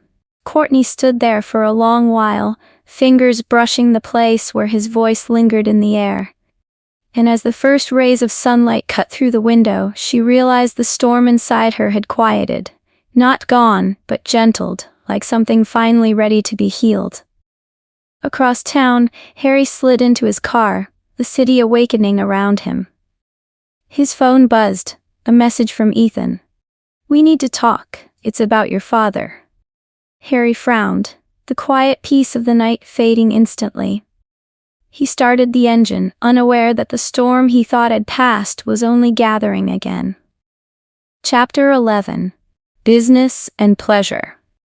The new day brought with it a calm Kourtney hadn't felt in years, fragile, tentative but real. The storm between her and Harry had finally eased into something that resembled peace. Still, every step back into Hardy Tower made her pulse quicken. The sleek glass building gleamed under the city's sun, a reminder of power, legacy, and everything that had once broken them apart. This time, though, she wasn't walking in as a runaway bride or a scapegoat. She was walking in as herself, a designer with talent, dignity, and hard-earned confidence. Harry waited for her at the project site, standing near the grand atrium that would soon become the centerpiece of the new Hardy Hotel. He looked different somehow, not just in his tailored suit and expensive watch, but in the softness behind his eyes. Kourtney, he greeted, voice even, almost careful. Harry. She nodded, professional but polite. Shall we get started? He smiled faintly. You tell me. You're the one leading now. Her brows lifted. You're serious? I said I'd trust you, he said. And I meant it. The simple statement hit deeper than she expected. For years, trust had been their undoing. Hearing it now, said without pride or agenda, made her chest tighten. She took a slow breath and focused on the work. The hours passed in quiet productivity. Kourtney directed the design team, reviewed blueprints, and handled contractor questions with poised efficiency. Harry watched her, not as a man monitoring a project, but as someone remembering what it felt like to be proud of her. Every time she gestured with her pencil, every confident smile she gave the team, reminded him why he'd fallen for her in the first place. By evening, the others left, leaving only the two of them in the half-finished luxury suite that overlooked the city skyline. The sun dipped low, painting everything gold and crimson. Long day, she murmured, rubbing her neck as she leaned over a table of sketches. Harry walked over, sleeves rolled up, jacket long discarded. You've done good work. The board's impressed, and so am I. She smiled slightly, meeting his eyes. You sound surprised. I'm not, he said softly, just reminded. There was something in his tone that made her heartbeat stumble. She looked away, pretending to study the blueprint. We still have a few details to fix. The lighting angles, for instance. Show me. He stepped closer, his hand brushing lightly against hers, as they both reached for the same paper. The contact sent a spark through her, that familiar, dangerous electricity she thought she'd buried years ago. For a second, neither moved. Their hands remained on the same sheet, fingers grazing. The world seemed to shrink, the hum of the city fading behind the glass. Kourtney cleared her throat and gently pulled back. We can finalize this tomorrow. Or tonight, Harry said, voice lower now. You've always done your best work after midnight. She smiled despite herself. And you always use that as an excuse to keep me working late. He chuckled. The sound warm, real, guilty. The tension melted into quiet laughter, the first genuine one they'd shared since before the wedding that never was. Harry walked to the minibar, poured them each a glass of wine, and handed her one. To second chances? He offered. She hesitated, then clinked her glass against his. To second chances. They drank, and the silence that followed wasn't awkward, it was charged, alive. Kourtney leaned against the table, watching the city lights flicker to life below.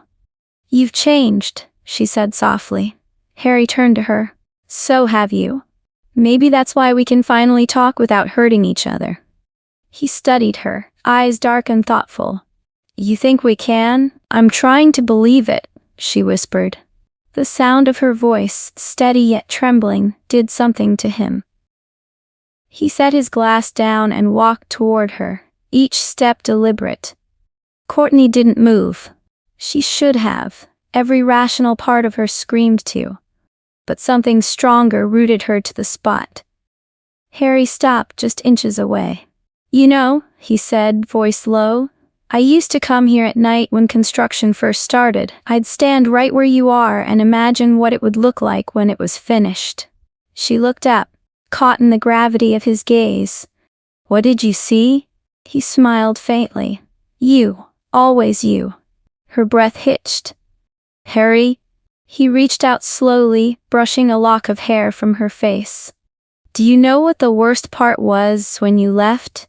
She shook her head, barely able to speak. Coming home to silence, he murmured, to rooms that still smelled like your perfume. I thought I could erase you with work, with control, but every project, every deal, they all felt hollow without you. Her throat tightened. You don't get to say things like that. Not after everything. I know. His hand hovered near her cheek, trembling slightly, but I'm saying them anyway. Kourtney closed her eyes, fighting back the tears that burned behind them. The years apart, the pain, the longing, it all rose to the surface like a wave too strong to resist. You hurt me, Harry, she whispered. You let me believe I didn't matter. And you broke me, he replied, voice raw. When you walked away, you took the best part of me with you. For a heartbeat, neither breathed. The city outside glowed like fire, wrapping them in its reflection. Then, as if drawn by something beyond logic or will, Harry's hand cupped her jaw. Kourtney's eyes fluttered open, and before she could think, before she could stop it, his lips were on hers. The kiss wasn't rushed or demanding. It was deep, hesitant, aching. A plea and a confession all at once. Her heart pounded as years of buried emotion came flooding back. At first she froze, every muscle taut, every memory fighting to remind her why she shouldn't give in. But then, the warmth of his mouth, the way his hands steadied her, the way he whispered her name between breaths, all of it broke through her resistance. She kissed him back. The world outside could have burned, and she wouldn't have noticed. When they finally broke apart, her chest rose and fell rapidly. Harry pressed his forehead to hers, breathing hard. I shouldn't have done that, he murmured. She swallowed, her voice a whisper. Then why does it feel like we both wanted it? A silence hung between them, heavy, electric. Then she stepped back, struggling to find air. This changes nothing, she said softly, though her trembling hands betrayed her. Harry gave a faint, crooked smile. You keep saying that. Her lips curved despite herself. Because I'm trying to believe it. He looked at her for a long moment, then nodded, stepping back. Fine. We'll keep things professional. His tone was teasing, but his eyes burned with promise. At least until tomorrow. Kourtney rolled her eyes, turning away to gather her things, but her cheeks flushed crimson. As she packed up her sketches, the rain began again outside, soft and steady. She felt the ghost of his touch still lingering against her skin. When she glanced up, Harry was still watching her, not with anger, not with vengeance, but with quiet wonder. Good night, Kourtney, he said. Good night, Harry. But as she left the office, heart pounding in her chest, she knew nothing about this night was ordinary. Back inside the dimly lit office, Harry stood by the window, staring at her retreating figure below. His phone buzzed with a message from Ethan. Urgent, cryptic. It's about your father. He's hiding something about the hotel funding. You need to see this. Harry's expression darkened. The warmth from the kiss faded, replaced by the chill of a new storm brewing in the shadows. Chapter 12. Tempting Redemption. The soft light of dawn filtered through floor-to-ceiling windows, scattering across silk sheets in the quiet rhythm of 2 steady heartbeats. Kourtney blinked awake slowly, the unfamiliar ceiling above her tinted with the golden hues of early morning. For a brief, disoriented moment she thought she was dreaming. The warmth against her back, the steady rise and fall of Harry's chest behind her, the scent of cedarwood and faint cologne that wrapped around her like memory itself. Then it hit her. She was in his bed. Kourtney froze, every nerve in her body alert. Harry stirred beside her, his arm tightening instinctively around her waist, pulling her closer. Morning, he murmured, voice low and rough with sleep. Her pulse jumped. Harry, we shouldn't. He smiled against her shoulder. You said that last night? Her cheeks flushed crimson as fragments of the previous night came rushing back.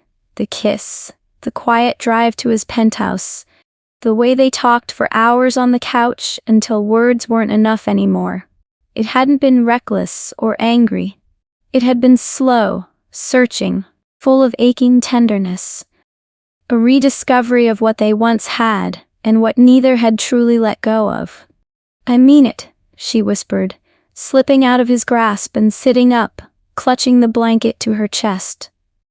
This, whatever this is, can't happen again. Harry propped himself on one elbow, tousled hair falling over his brow. You always say that when you're scared. I'm not scared, she said too quickly. He smiled knowingly. You're terrified. Kourtney glared at him, but it was half-hearted. The truth was, he wasn't wrong. The comfort of being near him again was its own kind of danger, one she wasn't sure she could survive twice. Coffee? He asked casually, swinging his legs off the bed. Harry, coffee first, arguments later. He winked and disappeared into the kitchen before she could protest. Kourtney sighed, rubbing her temples. The man had a way of turning every serious moment into something disarming. She wrapped the blanket tighter around her, staring out the wide window at the skyline. The city looked endless from this height, glittering, alive, indifferent.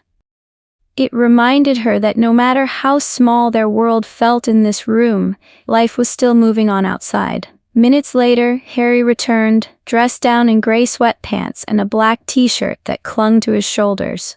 He carried 2 mugs of steaming coffee and set one on the nightstand beside her. Black, 2 sugars, he said softly. Her heart squeezed. You still remember that? I remember everything, he said simply, settling beside her. The air between them was different this time, quieter, heavier, full of things unsaid. Kourtney took a sip, her fingers trembling slightly. This doesn't change anything, she murmured. We still have a project to finish. He smiled faintly. You're right, but it changes something. She looked up sharply. What do you mean? Harry's gaze softened. It means I'm done pretending that I don't still love you. The words landed like thunder in the still morning. Her lips parted, but no sound came out. He leaned forward, resting his elbows on his knees, his tone unguarded for once. I've spent 3 years building walls, he said quietly. Around the company. Around myself. But last night, for the first time, I stopped running from what I really wanted. Harry. I know you're scared I'll hurt you again, he continued, voice steady. And maybe I will. But I'd rather spend the rest of my life trying to make things right than live another day pretending I don't want you back. Kourtney stared at him, her heart thudding painfully. She wanted to believe him. God, she wanted to. But hope had betrayed her once before. You don't get to make promises you can't keep, she said softly. He turned toward her, eyes burning with quiet determination. This isn't a promise, it's a decision. Before she could answer, his phone buzzed across the counter. He frowned when he saw the caller ID, Richard Hardy. Kourtney's stomach twisted. He stood, giving her an apologetic look. I have to take this. Of course, she said, forcing calm. Go ahead. Harry walked to the balcony, sliding the glass door shut behind him. Kourtney sat silently, her coffee cooling in her hands, watching his silhouette framed against the skyline. His shoulders were tense, his expression shifting between irritation and restraint as he spoke. Outside, the wind carried faint traces of his voice through the glass. Father, I've made my choice. Harry said firmly. I don't care what the investors think. Richard's voice, low and sharp, carried just enough for her to catch fragments. She'll ruin you again, Harry. You're risking everything for that woman. Harry's reply was fierce, resolute. Then I'll build my own empire if I have to. I won't lose her again. But Kourtney didn't hear all of it. She only caught the words risking everything and empire, her heart sinking as the past replayed in her head. His father's manipulations, the old whispers of strategic marriage and public image.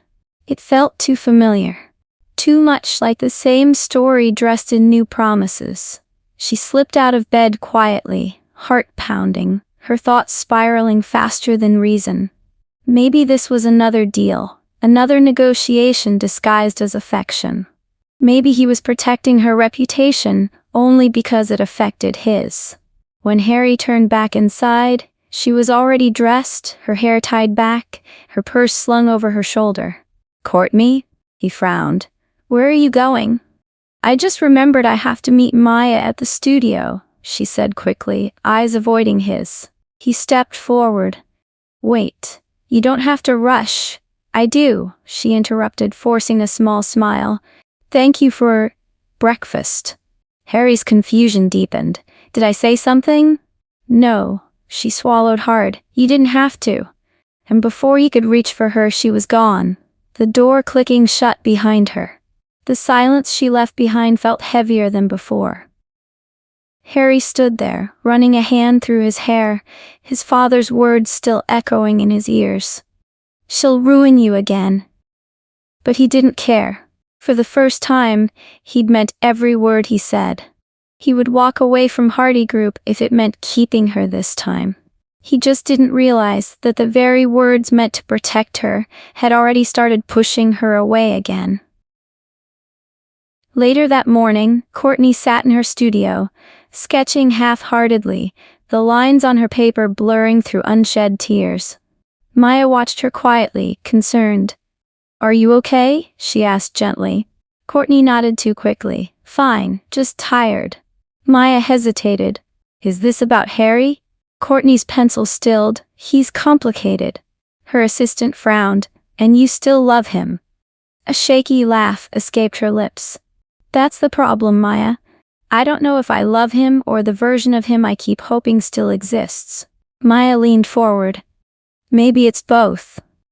Kourtney met her gaze, pain flickering in her eyes. Either way, I can't afford to fall for a man whose love might still come with conditions. Outside, rain clouds gathered again. Dark, heavy, and waiting. Somewhere across the city, Harry stood in his office, staring out at the skyline. The same storm was brewing inside him, unaware that his attempt to fight for her had only made her believe he'd never changed. Kourtney's phone buzzed. A new email from Hardy Group. The subject line read, "Project Contract Termination Notice, Pending Review." Her breath caught.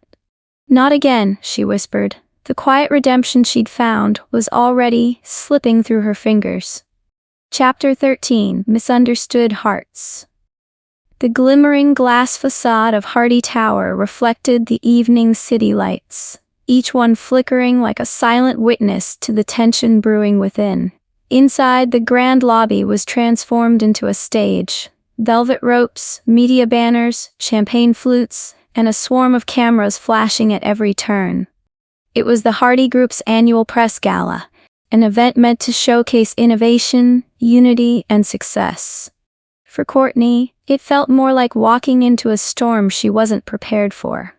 She had almost refused the invitation when the company's PR department emailed her that morning, claiming Harry personally requested her presence as his guest. The message had been polite but vague. Your attendance would mean a lot to Mr. Hardy. Against her better judgment, she agreed. Maybe she owed him that much after walking out so abruptly from his penthouse. Now, standing among suits and socialites, she wondered if she'd made a mistake. Kourtney tugged nervously at the hem of her emerald dress, her heels echoing lightly against the marble floor. People whispered as she passed, the familiar mix of curiosity and judgment trailing behind her like perfume. "There she is," one voice murmured near the cocktail table. "The designer who turned down Hardy's first offer years ago. And the woman who brought him back from his PR nightmare." Her stomach knotted. Brought him back? What was that supposed to mean? She caught sight of Harry across the room. Tall, poised, and disarmingly handsome in a charcoal tuxedo. His presence commanded attention, but unlike before, there was a calm about him tonight. He looked less like the arrogant CEO and more like a man trying to do something right. Their eyes met briefly, and for a heartbeat, the noise around them faded. He smiled, small but genuine. She forced herself to return it. Moments later, the lights dimmed as the event's host, a silver-haired PR executive, took the stage. "Ladies and gentlemen, welcome to the Hardy Group Annual Innovation Gala. Tonight, we celebrate not just progress, but transformation, a new era for Hardy Industries." Applause rippled through the crowd. Kourtney stood quietly at the edge, her pulse unsteady. The host continued, his tone theatrical. "And at the center of this transformation is a man who has turned legacy into renewal, Mr. Harry Hardy." Harry stepped up to the podium amid a storm of camera flashes. He looked every bit the confident leader, but Kourtney caught the flicker of nerves in his eyes before he spoke. "Thank you," he began, voice clear. "When I took this position 3 years ago, I made mistakes. I let numbers dictate what people should mean to me. I forgot that success means nothing if you lose yourself in the process." There was a murmur in the crowd. Kourtney's heart squeezed. He continued, his gaze scanning the audience until it landed on her. "But sometimes, life gives you a second chance to rebuild, not just a business, but who you are." It felt like he was speaking directly to her, and the sincerity in his tone stirred something fragile inside her chest. For a moment, she believed that maybe, just maybe, he meant every word. Then a voice cut through the quiet, a reporter from the Daily Edge, holding up his mic. "Mr. Hardy," the man said, smiling like a vulture circling prey, "you've been called one of the most redeemed CEOs in the country. Many say your partnership with Kourtney Lane is part of that redemption arc, a sort of public make-good after your last scandal." Would you say that's accurate? The crowd chuckled lightly, expecting a diplomatic answer, but Kourtney's blood ran cold. Public redemption? Make good? Harry's expression faltered, just a flicker, before he composed himself. Miss Lane's work speaks for itself, he said carefully. This collaboration isn't about publicity, it's about creativity and rebuilding trust. But the damage was already done, the reporter pressed further. So, to clarify, her involvement did help improve the company's image after last year's board dispute? There was another wave of murmurs, cameras flashing. Harry hesitated. That wasn't. Kourtney didn't let him finish. Her pulse thundered in her ears as she stepped forward, her voice sharp enough to cut the air. You said this wasn't business, Harry. The crowd turned instantly, a ripple of whispers sweeping through the hall. Harry's eyes widened. Kourtney, wait. She shook her head, fighting the tremor in her voice. Guess I was foolish twice. Kourtney, please, listen. To what? She snapped. Another polished speech about trust and rebuilding? You stood there and let them think I was just part of your redemption campaign. Gasps spread across the room. Reporters lifted their phones, recording every second. Harry stepped toward her, his voice low but desperate. It's not what you think. My father... Oh, I know exactly what your father thinks, she cut in bitterly. That I'm not good enough for your empire. And now it turns out he's right. Because you just proved it. The tension was electric, the entire room holding its breath. Please, he whispered. Don't walk away again. Not like this. Her throat ached. For a split second she saw the man who made her laugh, who sketched building outlines on napkins and kissed her under half-finished blueprints. But the noise of the crowd drowned that memory. Goodbye, Harry. The words were soft but final. Kourtney turned and walked out through the maze of flashing lights, cameras, and murmurs that followed her like shadows. The glass doors closed behind her, cutting off the applause that awkwardly resumed inside. Outside, the cool night air hit her like a slap. She kept walking, ignoring the reporters calling her name, the rain beginning to drizzle in thin silver streaks. Her heels clicked against the wet pavement, steady and unbroken, even as her vision blurred with tears. Hours later, Harry sat alone in his office on the top floor of Hardy Tower. The celebration had ended, but he hadn't stayed long enough to enjoy it. The champagne still sat unopened on his desk. His phone buzzed with missed calls, his father, board members, PR advisors, all trying to contain the fallout from what they were already calling the Lane incident. He stared blankly at the city below, replaying her words over and over. You said this wasn't business, Harry. Guess I was foolish twice. He'd tried to explain, to protect her from the press, from his father's manipulation. But somewhere along the line, his silence had turned into another wound. His father's voice echoed in his head from earlier that day. You're making a mistake, Harry. Sentiment has no place in leadership. Maybe that was true. Maybe in his world, love was always collateral damage. He exhaled shakily, loosening his tie, his reflection staring back at him in the glass, tired, broken, and painfully human. His phone buzzed again, this time a message from the PR team. Urgent. Media coverage of the gala spiraling, stock values dropping, board requesting immediate statement. Harry read it once, twice, then set the phone down slowly. A different kind of clarity settled over him. Calm, resolute, final.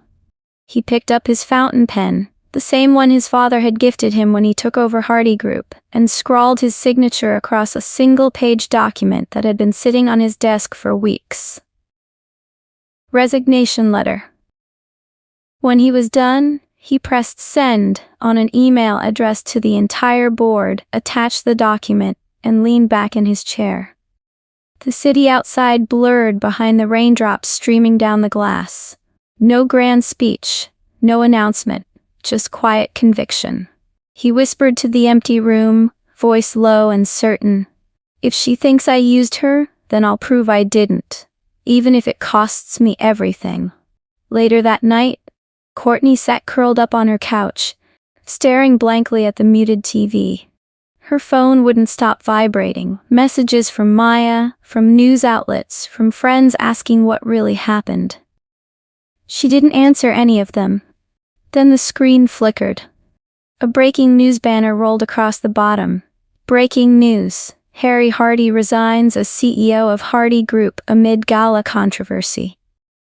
Her mug slipped from her hands, crashing against the floor, hot coffee splattering across her bare feet. The newscaster's voice was calm but heavy. Harry Hardy, son of billionaire Richard Hardy, has stepped down from his position as CEO, citing personal reasons. Sources close to the company suggest the decision was sudden and connected to tonight's public confrontation during the Hardy Group gala. Kourtney's breath caught in her throat. He'd really done it. And for the first time, she wasn't sure if she just lost him for good, or if somehow, this was his way of finding her again. Chapter 14. The Leap of Faith. The rain hadn't stopped since dusk. It beat against the tall glass windows of Kourtney's studio, like a steady drum of memories she wanted to forget. She sat alone at her drafting table, a half-finished sketch spread before her, lines blurred by the faint shimmer of tears that refused to fall. The city below was a maze of lights and motion, everything alive except her. 3 years of fighting to rebuild her name. 3 years of convincing herself she no longer needed him. And now, with one reckless decision, Harry Hardy had thrown everything away. Her phone buzzed again. Another news alert. Former CEO Harry Hardy confirms resignation. Peace isn't measured in profits.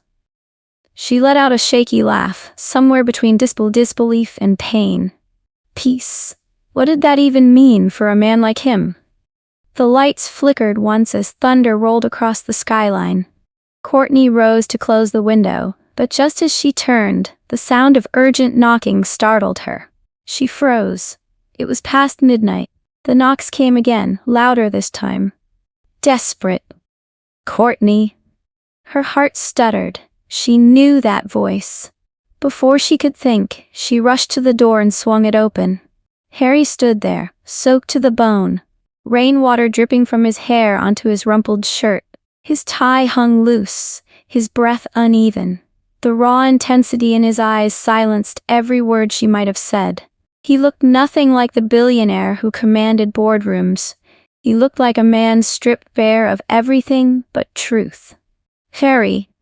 He didn't wait. He stepped inside, shutting the door behind him, the storm raging just beyond the glass. For a long moment, neither spoke. The air crackled with tension and memory, the kind that came only from hearts that had broken each other and still beat for one another. I had to see you, he said finally, voice low, strained. Before you shut me out forever. Kourtney's pulse raced. You shouldn't be here. Maybe not, he admitted, taking a step closer. But I am. His words trembled between defiance and exhaustion. He looked at her, really looked at her, the same way he used to when he was trying to memorize her. She crossed her arms, trying to steady her voice. Why, Harry? To explain another PR stunt? To tell me walking out of your company was some act of noble sacrifice? He smiled faintly, bitterly. You still think everything I do has strings, doesn't it? She asked softly. Every time I start to believe you, there's a price, a reason, a Hardy legacy to protect. Harry exhaled sharply, dragging a hand through his wet hair. Not anymore. Her brows knit. What are you talking about? He took another step closer, his shoes leaving faint wet prints on the polished concrete floor. I walked away, from all of it. Her heart stilled. You? What? I handed in my resignation, he said, voice hoarse but certain. I signed everything over to the board. No negotiations, no golden parachute, no Hardy safety net. Kourtney stared at him, her breath catching. You, Harry, that's your family's empire, your life. He shook his head. No, it was my cage. The words hit her like thunder. I didn't lose my company, Kourtney, he continued, stepping closer until their faces were inches apart. I traded it for peace, for you. Her throat tightened. The rain outside seemed to fade beneath the weight of his confession. You think this is what I wanted? She whispered. For you to destroy yourself? I'm not destroyed, he said softly. For the first time in years, I feel alive. I'm tired of chasing control, tired of being told love is a liability. Her lips trembled. You think walking away from billions proves you love me? No, he said, voice steady, eyes locked on hers. Loving you does. Silence stretched, heavy and fragile. She could hear the rain tapping the glass, the faint hum of the city beyond, and her heartbeat, wild and uncertain. Harry's hand lifted slowly, hesitating near her cheek. I tried to hate you for leaving. I told myself you didn't deserve another chance.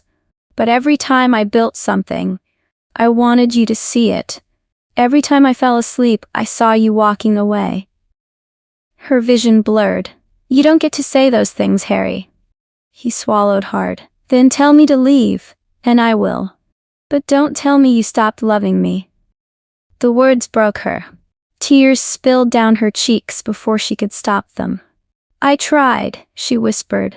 God, I tried so hard. I told myself you were just another mistake, that running was the only way to survive. But I never stopped.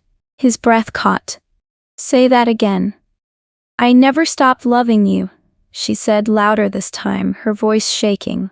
Even when I hated you, even when I thought you were just your father's puppet, I still... He didn't let her finish. Harry closed the distance and kissed her, not with the urgency of lust or the desperation of regret, but with the quiet intensity of two souls finally finding their way back. Her hands gripped his shirt, feeling the rain-soaked fabric cling to his skin, feeling his heart pound against hers. His lips tasted like salt and rain, like everything she'd been afraid to want. When they finally broke apart, she rested her forehead against his, both of them trembling, both of them free. This doesn't fix everything, she whispered. I know, he breathed, but it's a start. They stood there for a long time, the storm still raging outside, but inside, silence, warmth, the soft hum of forgiveness. He brushed a strand of hair from her face, his thumb tracing the corner of her mouth. Do you remember what I told you the night before our wedding? She smiled weakly. You said we were going to build something no one could tear down. He nodded. We still can, but this time it's not about money or legacy, it's about us. Kourtney's chest ached with a strange, beautiful relief. The walls she'd built for years began to crumble, not because he demanded it, but because he earned it.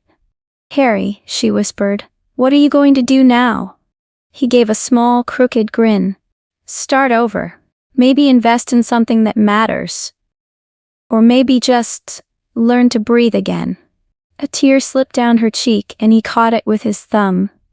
You don't need to fix me, she said softly. I'm not here to fix you, he replied. I'm here to finally stand beside you. The thunder rolled once more, a low echo of the storm fading into calm. Kourtney let out a shaky laugh. You're insane, you know that? Completely, he said, smiling for the first time in what felt like forever. But I'm yours if you'll have me. She looked at him, the man who had once been her heartbreak, her mistake, her impossible dream, and for the first time she saw only truth. Kourtney reached for his hand, threading her fingers through his. Then let's finish what we never started, he said quietly, his gaze steady and full of promise. Her pulse fluttered. You mean? I mean everything, he said, his voice a vow. No boardrooms, no running, no fear. They stood together in the soft glow of the studio lights, their shadows merging against the window as the storm began to ease. Outside, dawn was breaking. A new beginning painted in shades of gold and gray. Inside, Kourtney Bryan and Harry Hardy took their first real step toward forever. Harry squeezes her hand and smiles. Let's finish what we never started. The rain stopped, the city exhaled, and for the first time, so did they. Chapter 15. A Forever in Progress. The grand opening of the Royal Crest Hotel shimmered against the evening sky, a masterpiece of modern glass and gold, wrapped in the soft hum of string music and city lights. Every curve of the building reflected Kourtney Bryan's vision, from the cascading chandeliers in the lobby to the handcrafted murals that told stories of resilience, beauty, and rebirth. She stood at the entrance, a vision herself, sleek white dress, hair gathered in elegant waves, a quiet smile on her face as guests marveled at the design. The gold-plated sign above the door gleamed under the lights. Bryan Design Studio, lead architect, Kourtney Bryan. No Hardy logo, no corporate shadow, just her name, her work, her triumph. It felt surreal. 3 years ago, she'd run away from a wedding built on fear and confusion. Tonight, she stood tall, finally whole, no longer the woman who ran, but the one who returned stronger. Maya appeared beside her, beaming. They love it, Court. Every investor, every guest. You've officially outshone the Hardys. Kourtney laughed softly. I didn't do it to outshine them. Maya grinned knowingly. No, but it's poetic, isn't it? Before Kourtney could reply, her eyes caught a familiar figure across the hall. Harry Hardy. Sharp suit, no tie, no boardroom facade, stood quietly near the glass elevator, talking with a few guests. He wasn't the center of attention, not anymore. He didn't need to be. When his gaze found hers, everything else fell away. His expression softened, pride shining in his eyes. Maya nudged her playfully. Go. He's been pretending not to look at you for the past hour. Kourtney smiled faintly and made her way toward him, her heels clicking softly on the marble floor. Harry turned fully as she approached, the corners of his mouth lifting into a gentle, familiar smile. You did it, he said. We did it, she corrected. You helped more than you think. He shook his head. No, Kourtney, you rebuilt this from ashes. You didn't just design a building, you built a life that's finally yours. She met his gaze. You make it sound like I've finished something. He took a step closer. Maybe you've just begun. Their silence stretched, comfortable now. No tension, no anger, just understanding. Come with me, he said suddenly, his voice low and inviting. Kourtney arched a brow. Harry, there are still guests. They'll survive without us for a few minutes. He reached for her hand, warm and steady, and led her toward the private elevator. It carried them upward, away from the music and chatter, toward the rooftop. When the doors opened, Kourtney's breath caught. Hundreds of soft fairy lights twinkled above an intimate setup. A long table draped in white linen, petals scattered across the floor, and candles flickering against the skyline. Beyond the edge, the city stretched endlessly, alive and glowing. What is this? She whispered, eyes wide. Harry smiled softly. Closure, or maybe a new beginning. He took her hands, his touch grounding her against the vastness of the night. I didn't want a grand crowd this time, he said quietly. No press, no investors, just us. The way it should have been. Her throat tightened. Harry, he sank down on one knee. No diamond ring, no velvet box, just a simple gold band resting in his palm. I don't need to impress the world anymore, he said, voice steady but full of emotion. All I need is to spend the rest of my life proving to you that love doesn't need conditions. Tears welled in her eyes as his words wrapped around her heart. I lost everything once, my peace, my purpose, and you, he continued. But you taught me that love isn't about owning or saving someone. It's about choosing them, even when it's hard, especially when it's hard. Kourtney covered her mouth, a trembling laugh escaping her. You really rehearsed this, didn't you? He chuckled softly. Actually, no. You've always made me lose my lines. Harry, she breathed, kneeling down to meet him halfway. You don't have to do this to prove anything. He met her gaze, unwavering. I'm not proving anything. I'm asking. He took her left hand, brushing his thumb over her skin. Kourtney Bryan, will you finally marry me? Not as Hardy's fiancé, not as a public story, just as mine. A tear slipped down her cheek, followed by a smile so radiant it stole his breath. Yes, she whispered. This time I'm saying yes because I want to, not because I have to. Harry exhaled, relief washing through him as laughter and tears mingled in the cool night air. He slid the band onto her finger, simple, elegant, eternal. When she leaned in, their kiss wasn't fiery or desperate like before. It was slow, sure, full of everything they'd endured to reach this moment. The wind carried the scent of rain and roses, and for once, the world felt still. After a while, they stood side by side at the rooftop edge, hands intertwined, looking over the glittering city. Do you realize, Kourtney said softly, that 3 years ago, this city was the place I ran from? He smiled faintly. And now, she said, leaning her head on his shoulder, it feels like home. Below them, faint cheers rose as fireworks began to bloom, bursts of red, gold, and silver lighting up the night sky. The crowd at the hotel's ground floor was celebrating the official opening, unaware that a quieter, far more important celebration was happening above them. Harry turned toward her, the fireworks reflecting in his eyes. You know, he murmured, we never got wedding photos last time. She laughed through her tears.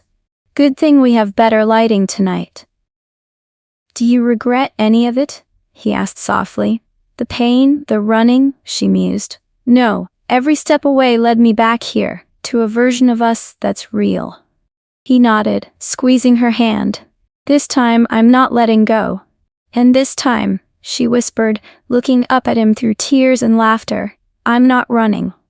They kissed again as the final wave of fireworks burst into the sky, painting the world in streaks of gold. Below, the sign Royal Crest Hotel glowed brighter than ever.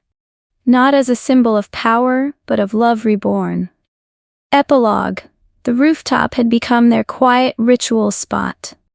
Harry, now the hotel's silent investor, spent most mornings helping Kourtney review new project plans, coffee in one hand, her sketches in the other. He had swapped corporate meetings for charity initiatives and boardrooms for designing children's centers under her guidance. Their wedding remained a private story, whispered only among close friends, never publicized. No one knew the exact date, and they liked it that way. As the sun rose over the city one bright morning, Kourtney watched Harry laugh with Maya across the terrace, a rare moment of peace in a life once ruled by chaos. Her phone buzzed with a message. Bryan's studio approved for international expansion. She smiled. For the first time, her dreams were hers alone, and shared with a man who no longer needed to own the world to feel complete. When Harry returned to her side, she leaned into him, whispering, We're still a work in progress, aren't we? He kissed her forehead, smiling. The best kind of forever always is. They stood there, two souls who had run, fallen, broken, and built again, watching a new day rise over the empire they had chosen not to conquer, but to cherish. As the city came alive below, Kourtney whispered, This time, I'm not running. Harry smiled, his fingers laced with hers. This time, he said softly, I'm not letting go. The end.